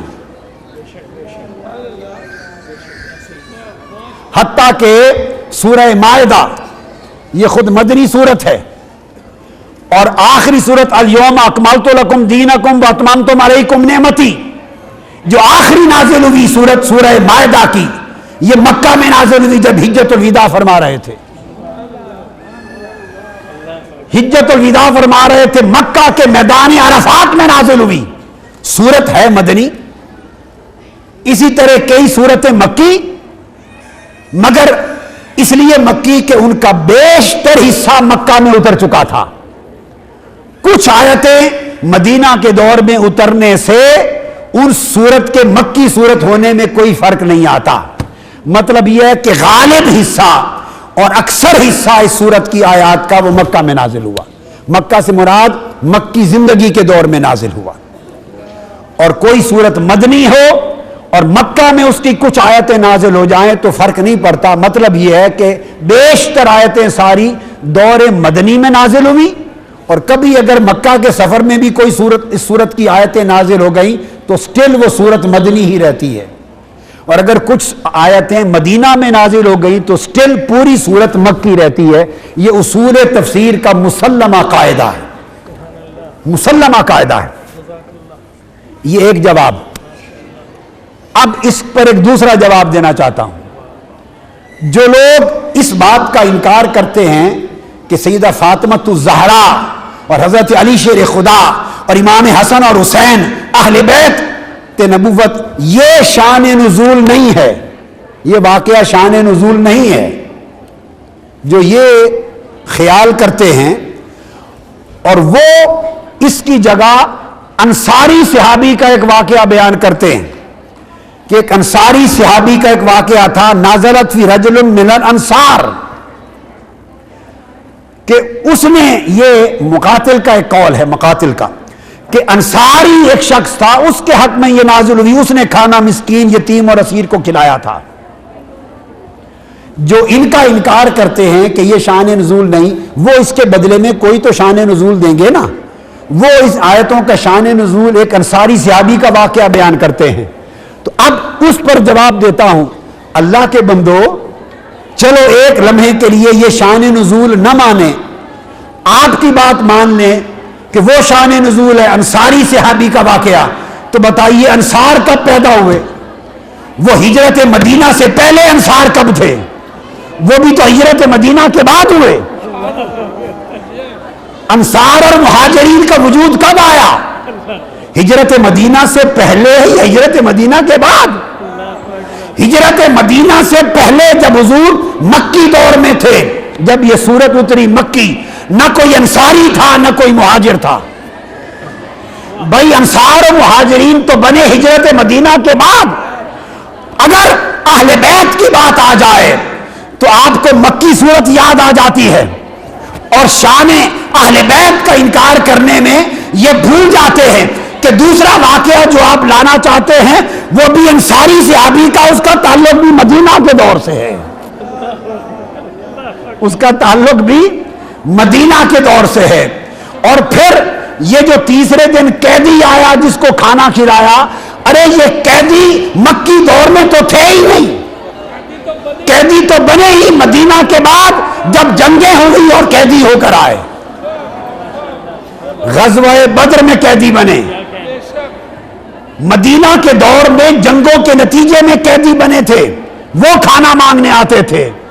تو جب آپ قرآن نے کہا کہ قیدی کو کھانا کھلایا تو قیدی کے لفظ نے ثابت کر دیا کہ واقعہ مدینہ کے دور کا ہے. لہذا فرق نہیں پڑتا. دو چار آیتیں ہیں ایک سورت کی اگر مدینہ میں نازل ہوئی تو سورت مکی ہی رہتی ہے، اور شان نزول وہی ہے جس کو کثرت کے ساتھ صحابہ اور تابعین نے روایت کیا ہے. اب یہ سیدہ فاطمہ الزہرا نے یتیم مسکین اور قیدی کو کھانا دیا، خود فاقہ کیا، اس پر سورۃ الدہر میں اللہ رب العزت نے ان کا ذکر کر دیا. اور ذکر کر کے پھر آگے یہاں تک نہیں، پھر اس کے بعد ان کو کہا کہ پھر ان کو جنتیں نصیب ہوں گی، اور جس طرح خود پیاسے اور بھوکے رہے یہ جنت میں پیاسوں کی پیاس بجھائیں گے، ان کو چشمے عطا کیے جائیں گے، اور ان کے اشاروں سے جنت کے چشمے چلیں گے، جس کو پلانا چاہیں گے پلائیں گے. ان کے اتنے درجے عطا ہوں گے. آگے سورۃ الشورى، اس میں سیدہ کائنات کا ذکر آیا. سورۃ الشورى میں آقا علیہ السلام حضرت جابر بن عبداللہ رضی اللہ تعالیٰ عنہ روایت کرتے ہیں، بڑی عجیب چیز ہے. قرآن مجید کی آیہ کریمہ جس میں حضور السلام نے فرمایا، قرآن مجید میں اللہ پاک نے فرمایا قُلْ لَا أَسْأَلُكُمْ عَلَيْهِ أَجْرًا إِلَّا الْمَوَدَّةَ فِي الْقُرْبَى. فرما دیجئے میرے حبیب، میں جو فریضہ رسالت ادا کر رہا ہوں، میں جو تمہیں توحید کی دعوت دے رہا ہوں اور ضلالت اور گمراہی کے اندھیروں سے نکال کر روشنی اور ہدایت کی طرف لا رہا ہوں، میں جو ذلت اور رسوائی کے گڑھوں میں گری ہوئی انسانیت کو اٹھا کر عزت و تمکنت دے رہا ہوں، اور میں تمہیں آخرت کے عذاب سے بچا رہا ہوں اور دوزخ سے نکال کر جنت کے دروازے کی طرف لا رہا ہوں، یہ میرے جتنے احسانات ہیں جو فریضہ رسالت کی ادائیگی کے ذریعے تم تک ہو رہے ہیں، فرما دو ان تمام احسانات کا تم سے کوئی اجر اور کوئی معاوضہ نہیں مانگتا، کوئی اجر اور معاوضہ نہیں مانگتا. الا المودۃ فی القربى، اپنے لیے کوئی اجر اور معاوضہ نہیں مانگتا. ہاں اس پر تمہیں ایک تلقین کرتا ہوں، بات کو سمجھ لیں. اپنے لیے فریضہ رسالت کی ادائیگی پر کوئی اجر کوئی معاوضہ طلب نہیں کرتا. الا المودۃ فی القربى، اب یہاں اللہ کے بعد اجر نہیں مانگا، چونکہ اجر کی تو پہلے نفی فرما دی. اجر ہوتا ہے اپنے لیے، اجر ہوتا ہے اپنے لیے، اپنے لیے ہر اجر کی نفی کر دی. ان اجری الا علی رب العالمین، میرا معاملہ اللہ کے ساتھ ہے. تمہیں ایک تلقین کرتا ہوں، اور وہ یہ الا المودۃ فی القربى، کہ جو میرے اہل قرابت ہیں، میری اہل بیت، ان کے ساتھ محبت رکھنا. جو میری اہل بیت ہیں، اہل قرابت ہیں، ان کے ساتھ محبت رکھنا. یہ جو آقا علیہ السلام کو اللہ پاک نے حکم دیا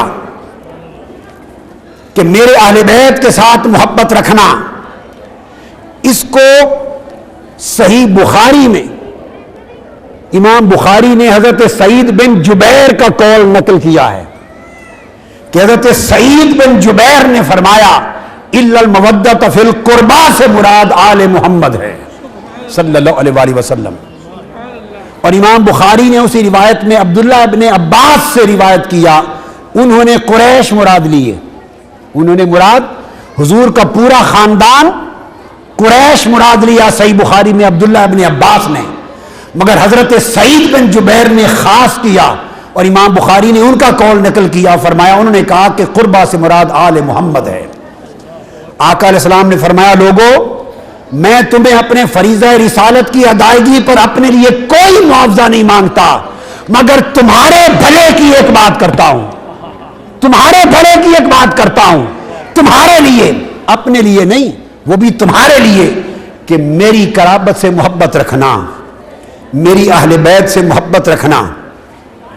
پوچھا گیا یا رسول اللہ من قرابتک، آپ کی وہ قرابت کون سی ہے، وہ اہل قرابت کون ہیں جن سے محبت اور مودت کا حکم دیا جا رہا ہے؟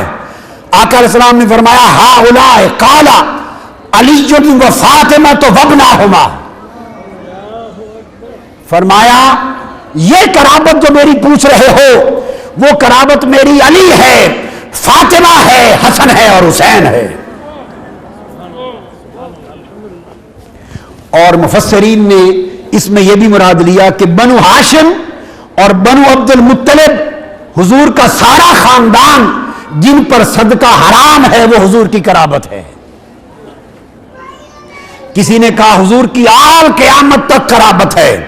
آقا علیہ السلام نے فرمایا انی تارکن فیکم الثقلین کتاب اللہ و اہل بیتی، اے لوگو میں تمہارے اندر دو وزنی چیزیں چھوڑے جا رہا ہوں جو تمہارے ایمان کے بچاؤ اور حفاظت کا باعث ہوں گی، ایک اللہ کی کتاب، ایک میری اہل بیت. اور فرمایا اذکرکم اللہ فی اہل بیتی، میں اپنی اہل بیت کے معاملے میں تمہیں خدا کا خوف یاد کراتا ہوں، کہیں ان سے سوء خلق نہ کرنا. اور پھر صحیح مسلم میں دوسری روایت میں آقا نے فرمایا کہ اگر ان دونوں کو اکٹھا تھامے رکھو گے تو کبھی گمراہ نہیں ہوگے، اور قرآن اور میری اہل بیت آپس میں کبھی جدا نہیں ہوں گے، اور حوض کوثر پر یہ دونوں اکٹھے میرے پاس آئیں گے. یہ صحیح مسلم میں، جامع ترمذی میں، صحاح ستہ اور کثیر کتب میں اسناد صحیح کے ساتھ احادیث صحیحہ ہیں. تو فرمایا یہ قرابت ہے.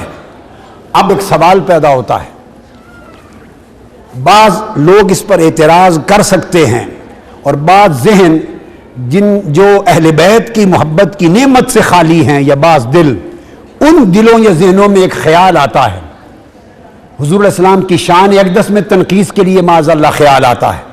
وہ یہ کہ پہلے تو فرمایا کہ قل لا اسألکم علیہ اجرا، کہ میں تم سے کوئی اجر نہیں مانگتا اس رسالت کے فریضے کی ادائیگی پر اور احسان رسالت پر، اجر نہیں مانگتا. پھر الا المودۃ فی القربى، پھر اگر اپنی قرابت کے ساتھ اپنی اہل بیت سے محبت مانگ لی تو ان کے ذہنوں میں یہ خیال، بعضوں کے ذہنوں میں آتا ہے کہ پھر اپنی قرابت کی محبت مانگ لی تو یہ تو اجر تو مانگ لیا. معاذ اللہ. اس کا جواب ائمہ تفسیر نے دیا ہے. قاضی ثناء اللہ پانی پتی نے بڑی لطیف اور پیارے انداز کے ساتھ جواب دیا تفسیر المظہری میں. وہ فرماتے ہیں کہ آقا علیہ السلام نے جو الا المودۃ فی القربى کہا، اصولی بات یہ ہے، یہ امام بغوی نے بھی روایت کیا اس کو، یعنی امام بغوی نے، امام جلال الدین سیوطی نے، امام قرطبی نے، امام رازی نے، کوئی تعداد کی حد نہیں ہے، ہر امام نے اس کو بیان کیا. مگر امام ثناءاللہ قاضی ثناءاللہ پانی پتی نے لطیف بات کی. انہوں نے کہا کہ اجر ہوتا ہے اپنے لیے. تو جب آقا علیہ السلام نے اللہ کے امر سے فرما دیا اور قرآن نے کہہ دیا کہ میں قل لا اسألکم علیہ اجرا، اس پر میں اجر نہیں مانگتا، تو اجر کی نفی ہو گئی. اب کسی مسلمان کے ذہن میں کسی قسم کے بھی اجر کا خیال اللہ کے بعد نہیں آنا چاہیے. اجر ہوتا ہے اپنے لیے. تو اب سوال پیدا ہوتا ہے کہ جب اپنے لیے تو اجر کی نفی پہلے ہی کر دی، اجر کی نفی پہلے کر دی اللہ کے اذن سے، تو سوال یہ ہوا کہ جو اپنے اہل بیت کی محبت مانگی وہ حضور نے اجر نہیں مانگا، وہ اجرت تو نہیں ہے، پھر کیا ہے؟ وہ فرماتے ہیں وہ جو اہل بیت کی محبت بتائی وہ حکم دیا، اجر نہیں مانگا، امت کو حکم دیا. فرمایا کہ لوگوں میں نے فریضہ رسالت ادا کر دیا اور بغیر اجر کے ادا کر دیا، اور اس پر تمہیں ایک حکم دیتا ہوں کہ میری اہل بیت کی محبت کا دامن تھامے رکھنا، اور یہ تمہارے بھلے کی بات ہے، کیونکہ میری اہل بیت سے وابستہ رہو گے تو کبھی گمراہ نہیں ہونے پاؤ گے. میں نے اپنی رسالت کے ذریعے جس راستہ ہدایت پہ تمہیں گامزن کیا ہے، میری شمع رسالت کے ذریعے تم گمراہی کی تاریکی سے نکلے ہو اور ہدایت کی راہ پر آئے ہو. کہیں یہ ہدایت کی راہ تمہارے ہاتھوں سے چھوٹ نہ جائے. جس ہدایت پر میں تمہیں اپنے فیضان رسالت کے ذریعے جس ہدایت تک لایا ہوں، اب اس ہدایت کی حفاظت کرنے کا طریقہ بتا رہا ہوں کہ میری اہل بیت کی محبت پہ قائم رہنا. جس دل میں میری اہل بیت کی سچی محبت اور اتباع ہوگی وہ کبھی ہدایت سے محروم نہیں ہونے پائے گا. تو فرمایا یہ تمہارے نفع کی بات کرتا ہوں، میرے نفع کی بات نہیں ہے. اس پر قاضی ثناءاللہ پانی پتی نے بڑی لطیف اور پیاری بات کہی، ایمان افروز، اس لیے ان کو کوٹ کر رہا ہوں المظہری سے. وہ فرماتے ہیں کہ یہ اس لیے فرمایا کہ میرے اقربا، میری اہل بیت اور میری اطرت کے ساتھ محبت رکھنا. اب یہ قاضی ثناءاللہ پانی پتی کو کوٹ کر رہا ہوں. اس آیت کے تحت جس کے پاس کتاب دستیاب ہو تفسیر المظہری پڑھ لے. اور قاضی ثناءاللہ پانی پتی بحقی وقت حضرت شاہ ولی اللہ محدث دہلوی کے سب سے بڑے تلامذہ میں سے، ان کے شاگرد، اور سرزمین ہند کے امام ہیں تفسیر میں، حدیث میں اور فقہ میں. قاضی ثناءاللہ پانی پتی وہ فرماتے ہیں کہ حضور علیہ السلام نے فرمایا کہ میرے اقربا سے محبت رکھنا، میری اہل بیت سے محبت رکھنا، میری ذریت و اطرت سے محبت رکھنا. اور یہ کیوں کہہ رہا ہوں؟ وہ فرماتے ہیں کہ سبب یہ تھا کہ آپ اشارہ دے رہے تھے کہ میں خاتم النبیین ہوں، میرے بعد اب کوئی نبی نہیں آئے گا، نبوت اور رسالت کا سلسلہ ختم ہو چکا ہے، میرے بعد اب امت کی اصلاح اور امت کو ہدایت فراہم کرنے کا کام میری امت کے علماء انجام دیں گے. اور علماء دو قسموں کے ہوں گے، علماء ظاہر بھی اور علماء باطن بھی. اور علماء ظاہر اور علماء باطن کے ذریعے امر شریعت قائم ہوگا، ان کے ذریعے امت کے لیے ہدایت کے راستے کھولے جائیں گے، ان کے ذریعے امت میں دین کی تجدید ہوتی رہے گی، ان کے ذریعے اسلام کا احیاء ہوتا رہے گا، ہر زمانہ میں تجدید ہوتی رہے گی اور رشد و ہدایت کا سامان فراہم ہوتا رہے گا. نبی کوئی نہیں آئے گا. بنی اسرائیل میں ہر نبی کے بعد نبی آتے تھے، مگر میرے بعد اب ائمہ ہوں گے، علماء ظاہر و باطن ہوں گے. تو آقا علیہ السلام نے فرمایا یہ اشارہ دے کر، اور فرمایا کہ سب سے بڑھ کر علم ظاہر اور علم باطن کے امین اور حامل جو اس امت میں پیشوا آئیں گے وہ میری اطرت اور میری اہل بیت میں سے ہوں گے. یہ اشارہ دیا، اس لیے پہلا اعلان کر دیا حضرت علی کی طرف، انا مدینۃ العلم وعلی بابھا. اس کو امام بزار نے بھی روایت کیا، امام طبرانی نے روایت کیا، حضرت جابر بن عبداللہ نے اس کو روایت کیا، عبداللہ ابن عمر نے روایت کیا، عبداللہ ابن عباس نے روایت کیا. حضرت علی نے روایت کیا، امام حاکم نے کہا یہ حدیث صحیح ہے، ائمہ نے کہا اس کے اسناد صحیح ہے۔ فرمایا دیکھو میں علم کا شہر ہوں، اور علم سے مراد علم ہدایت ہے، میں علم کا شہر ہوں اور علی اس کا دروازہ ہے، یعنی اپنی اہل بیت کے پہلے امام کا نام بتا دیا کہ علی شہر علم مصطفیٰ کا دروازہ ہے۔ تو میری اہل بیت چونکہ حضرت فاطمہ کے بطن سے چلنی ہے تو ذریت فاطمہ ہی ذریت مصطفیٰ ہوگی، نسل فاطمہ ہی نسل محمد ہوگی، اولاد فاطمہ ہی اولاد مصطفیٰ ہوگی۔ میری ساری امت میں ظاہر اور باطن کے علماء آئیں گے، مگر جتنی کثرت سے میری اولاد اور ذریت میں آئیں گے اتنے کسی اور جگہ نہیں ہوں گے۔ اس لیے فرمایا میری اہل بیت سے محبت رکھنا، مطلب یہ تھا کہ میری اہل بیت سے جڑے رہو گے تو ظاہر کے امام اور علم کے امام اور باطن کے امام اور ولایت و معرفت کے امام جتنی کثرت سے میری اہل بیت میں آئیں گے کہیں اور نہیں ملیں گے، تو تمہیں ان سے روشنی ملتی رہے گی۔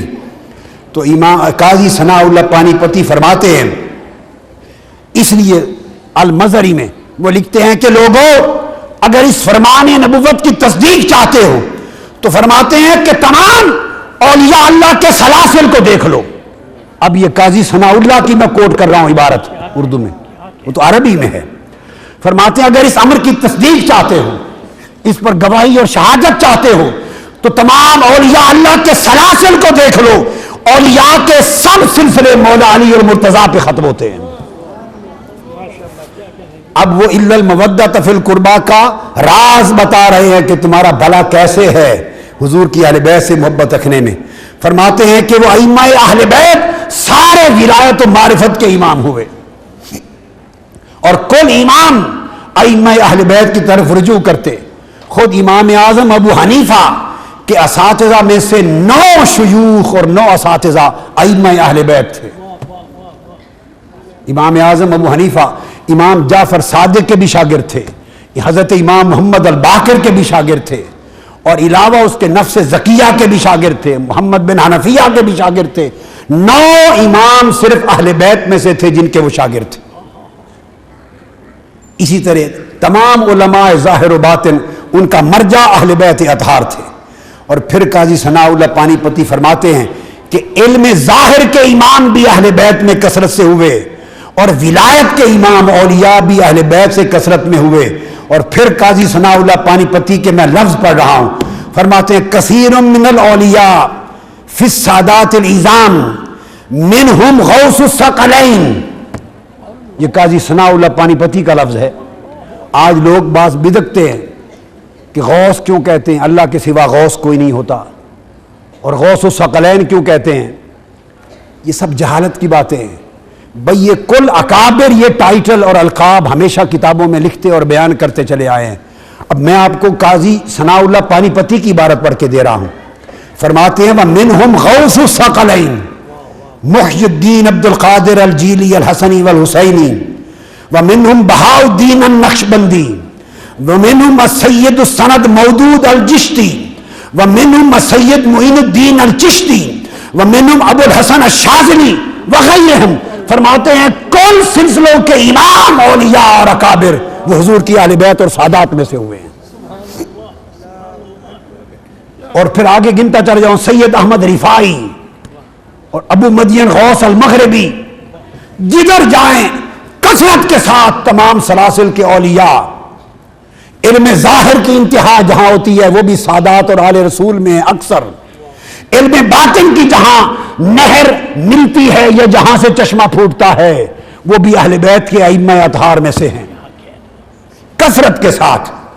تو فرمایا چونکہ کثرت کے ساتھ یہ ہدایت کا سامان حضور کی اہل بیت میں چلنا تھا، اس لیے حضور نے قیامت تک متوجہ کر دیا کہ میری اہل بیت کا دامن تھامے رکھنا، کہ قیامت کے دن بھی قرآن اور میری اہل بیت دونوں جڑے ہوئے میرے پاس حوض کوثر پہ آئیں گے۔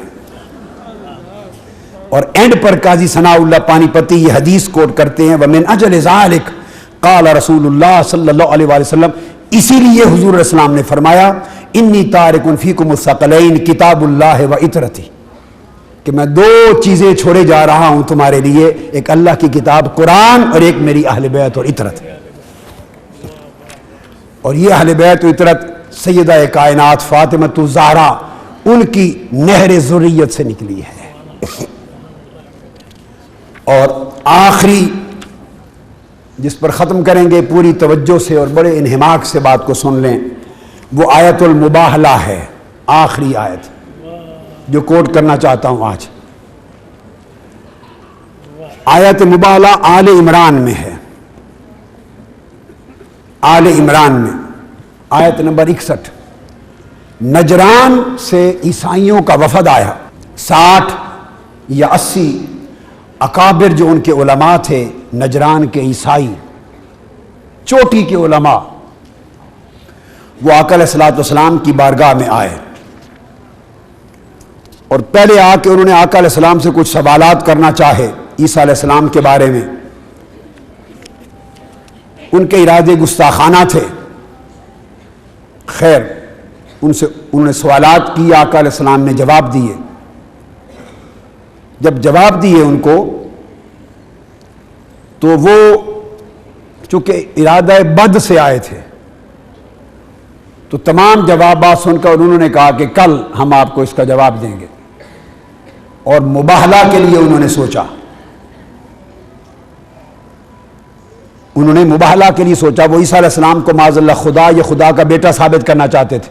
انہوں نے کہا کہ ہم آپ کو بد دعا دیتے ہیں، ارے محمد صلی اللہ علیہ وسلم، معاذ اللہ یہ کہا کہ آپ ہم کو بد دعا دیں تو جو جھوٹا ہے، جس کا عقیدہ غلط ہے، وہ ہلاک اور برباد ہو جائے گا. بے وقوف لوگ، چونکہ وہ آقا علیہ السلام کی نبوت اور رسالت کی صداقت اور حقانیت پر تو ان کا ایمان تھا نہیں، ان کو یہ سوچ گئی بات غلط، چیلنج کر دیا. آقا علیہ السلام نے قبول کر لیا کہ صبح مباہلہ ہوگا. اب حدیث پاک میں آتا ہے مباہلہ کے لیے صبح وہ آئے. آقا علیہ السلام نے بلوا بھیجا حسین کو، حسن کو، فاطمہ الزہرا کو اور علی مرتضیٰ کو. اور قرآن مجید میں ہے آل عمران آیت نمبر 61. آقا علیہ السلام نے ان کو کہا، قرآن مجید میں اللہ رب العزت نے آیت نازل کی، میرے محبوب ان سے فرما دیجئے فقل تعالو، آ جاؤ مباہلے کے لیے، آ جاؤ مباہلہ کے لیے. تعالو ندعو ابناءنا و ابناءکم و نساءنا و نساءکم و انفسنا و انفسکم ثم نبتہل فنجعل لعنت اللہ علی الکاذبین. مباہلہ میں لعنت بھیجتا ہے ایک دوسرے پر کہ جھوٹے پر خدا کی لعنت ہو، یعنی وہ ہلاک ہو جائے. اللہ پاک نے آیت بھیجی اور فرمایا میرے حبیب صلی اللہ علیہ وسلم انہیں بلا لیں، کہیں آ جاؤ. ندعو ابناءنا، میں اپنے بیٹوں کو بلاتا ہوں، تم اپنے بیٹوں کو ساتھ لاؤ. وَنِسَاءَنَا وَنِسَاءَكُمْ، میں اپنی عورتوں کو بلاتا ہوں، تم اپنی عورتوں کو ساتھ لاؤ. وَأَنفُسَنَا وَأَنفُسَكُمْ، ہم اپنی جانوں کے ساتھ آتے ہیں، اپنے نفس لاتے ہیں، تم بھی اپنی جانوں کے ساتھ آؤ. اور اس طرح آمنے سامنے آ کر مباہلہ کرتے ہیں. نبتہل ثم نبتہل، اور پھر بد دعا کرتے ہیں. اس آیت کریمہ کے ساتھ حدیث پاک میں آتا ہے کہ آقا علیہ الصلوۃ والسلام نے اسی وقت بلا بھیجا، اور جب آئے آگے چلے. یہ صحیح مسلم کی حدیث ہے، حدیث صحیح مسلم میں بھی ہے، جامع ترمذی میں بھی ہے. حضرت سعد بن ابی وقاص روایت کرتے ہیں لما نزلت هذه الآیہ دعا رسول اللہ صلی اللہ علیہ وآلہ وسلم علیا وفاطمہ وحسنا وحسینا فقال اللہم ہؤلاء اہل بیتی. حضرت علی کو بلا کے اپنے پیچھے کر لیا، حضرت فاطمہ کو آگے ساتھ کر لیا، حسن حسین کے ہاتھ پکڑ لیے اور عرض کیا باری تعالیٰ یہ میری اہل بیت ہے. اور ان سے کہا کہ میں اپنے بیٹے لایا ہوں. حسن اور حسین کو مباہلہ کے مقام پر آقا نے قرآن کی زبان میں اپنا بیٹا کہہ کے اعلان کروایا. ابناءنا و ابناءکم، آؤ حسن حسین کی شکل میں اپنے بیٹے لایا ہوں. اس لیے آقا علیہ السلام نے یاد رکھیں 3 ہستیوں کے لیے سید کا لفظ استعمال کیا. آپ کو بتاؤں سید کہاں سے چلا اور سادات کیسے بنے. آقا علیہ السلام کہ اپنے دور میں تو سید کا کوئی تصور نہیں تھا، خاندان کا، نسب کا. حضور تو قریش تھے، ہاشمی تھے، قریشی تھے، ہاشمی تھے، مطلبی تھے، عبد المطلب کے پوتے تھے، بنو ہاشم تھے، قریش تھے. آپ نے امر الہی سے اللہ رب العزت نے حضور کو سید کا ٹائٹل دیا. اور صحابہ اور بعض تابعین کی روایت کے مطابق یاسین یہ جو لفظ ہے اس کا ایک معنی یہ ہے کہ اللہ نے حضور کو پکارا یا سید. یہ یاسین کا ایک معنی ہے یا سید. تفاسیر بڑی پڑی ہیں تابعین کے اقوال سے، ائمہ تفسیر کے اقوال سے. اور آقا علیہ السلام نے اپنے آپ کو فرمایا انا سید ولد آدم ولا فخر، میں کل نسل بنی آدم کا سید ہوں، سردار ہوں. تو حضور نے خود کو سید کہا، پہلا سید اس کائنات میں، تاجدار کائنات صلی اللہ علیہ وآلہ وسلم. اب دوسرا شخص کون جس کو سید کہا؟ وہ فاطمۃ الزہرا. فرمایا سیدۃ نساء اہل الجنہ، اور سیدۃ نساء العالمین، اور سیدۃ نساء ہذہ الامہ. میری بیٹی فاطمہ اس امت کی ساری سرداروں کی سیدہ ہے، سارے عالم کی عورتوں کی سیدہ ہے، اور جنت کی ساری خواتین کی سیدہ سردار ہے. تو پہلا سید خود کو کہا، دوسرا سید یعنی سیدہ فاطمہ کو کہا، اور تیسرا ٹائٹل سید کا حسن اور حسین کو دیا. فرمایا الحسن والحسین سیدہ شباب اہل الجنہ، حسن اور حسین جنت کے جوانوں کے سردار سید ہیں. تو 3 سید ہوئے. اس طرح پہلا سید باپ محمد مصطفیٰ، دوسری سیدہ بیٹی فاطمۃ الزہرا، تیسرے حسن اور حسین سید، اور پھر قیامت تک جو حسن اور حسین کی اولاد سے ہوئے وہ سید ہو گئے. یاد رکھ لیں سید علی شیر خدا کے نسب نے نہیں بنایا، سید فاطمۃ الزہرا نے بنایا ہے.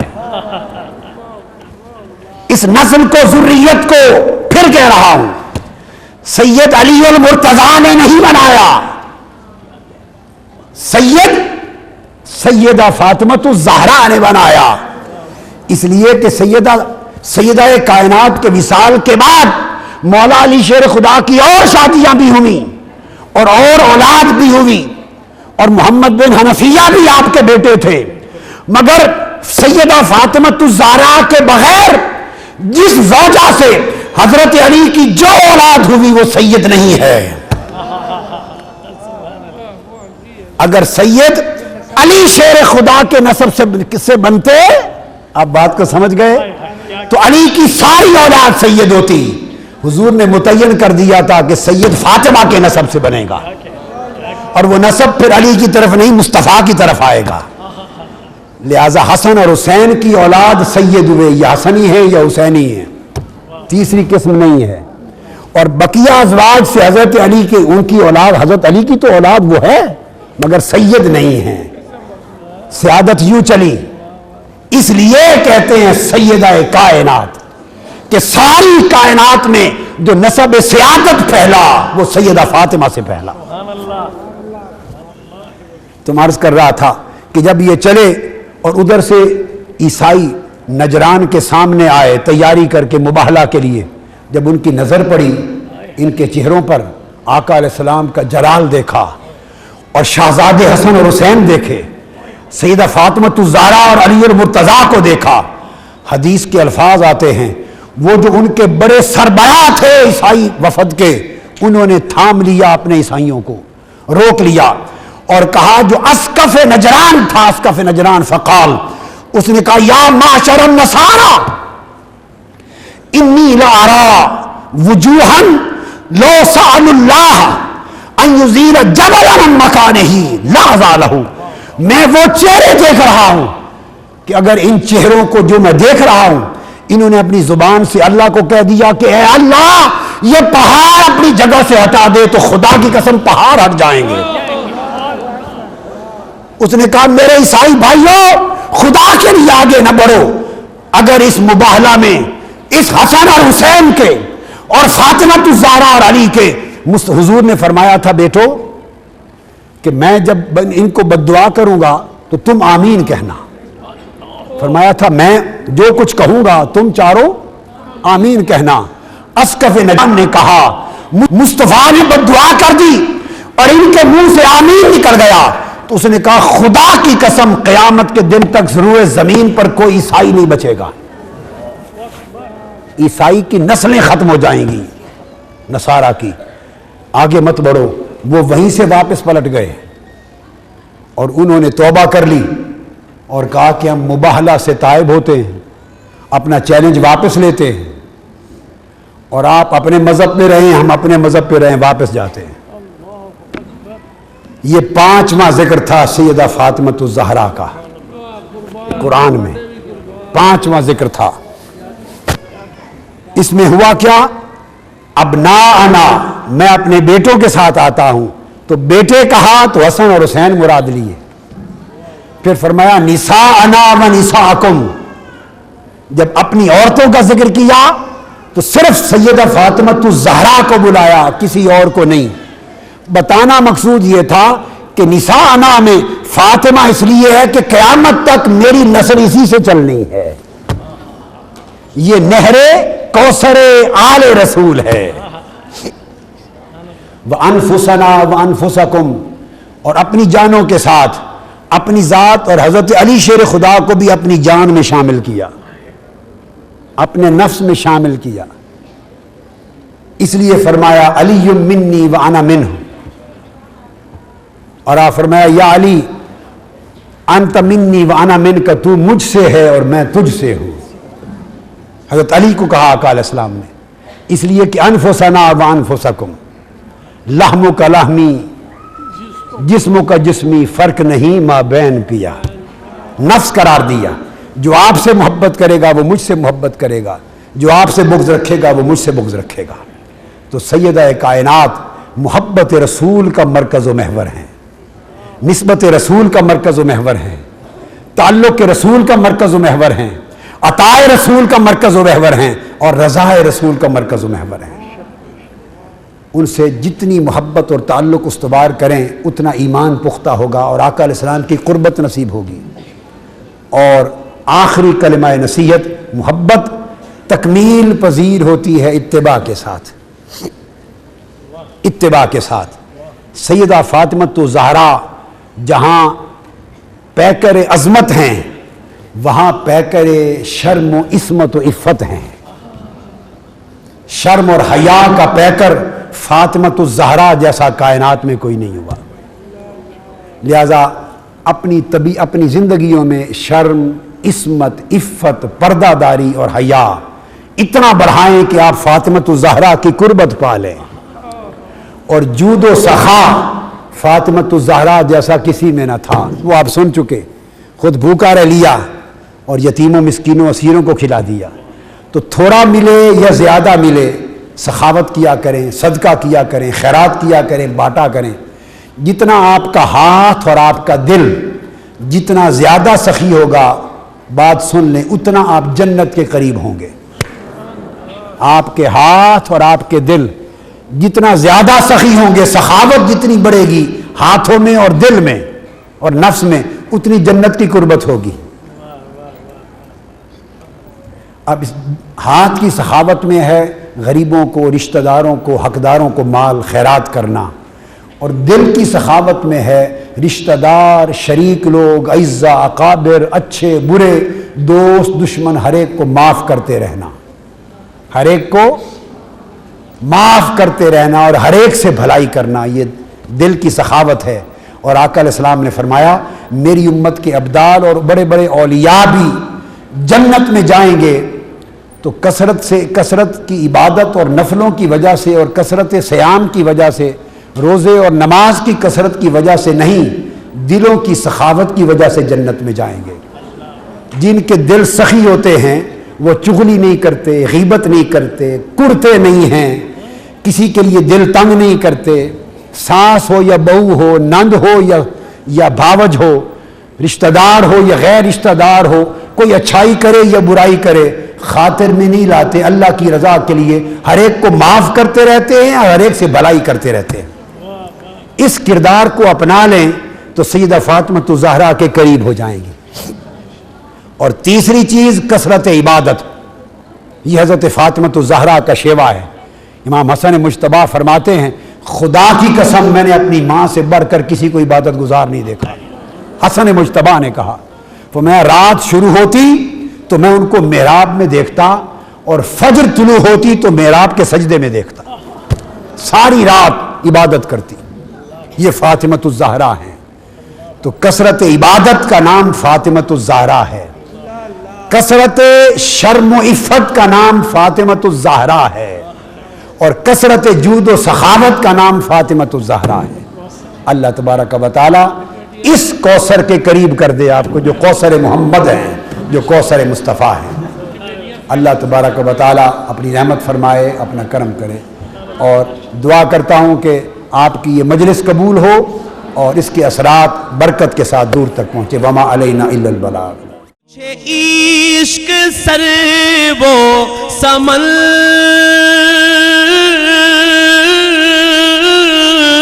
سے ہے، مجھے عشق ان کے وطن سے ہے، مجھے عشق ان کی گلی سے ہے، مجھے عشق ہے تو علی سے ہے، مجھے عشق ہے تو حسن سے ہے، مجھے عشق ہے تو حسین سے، مجھے عشق شاہ زمن سے ہے.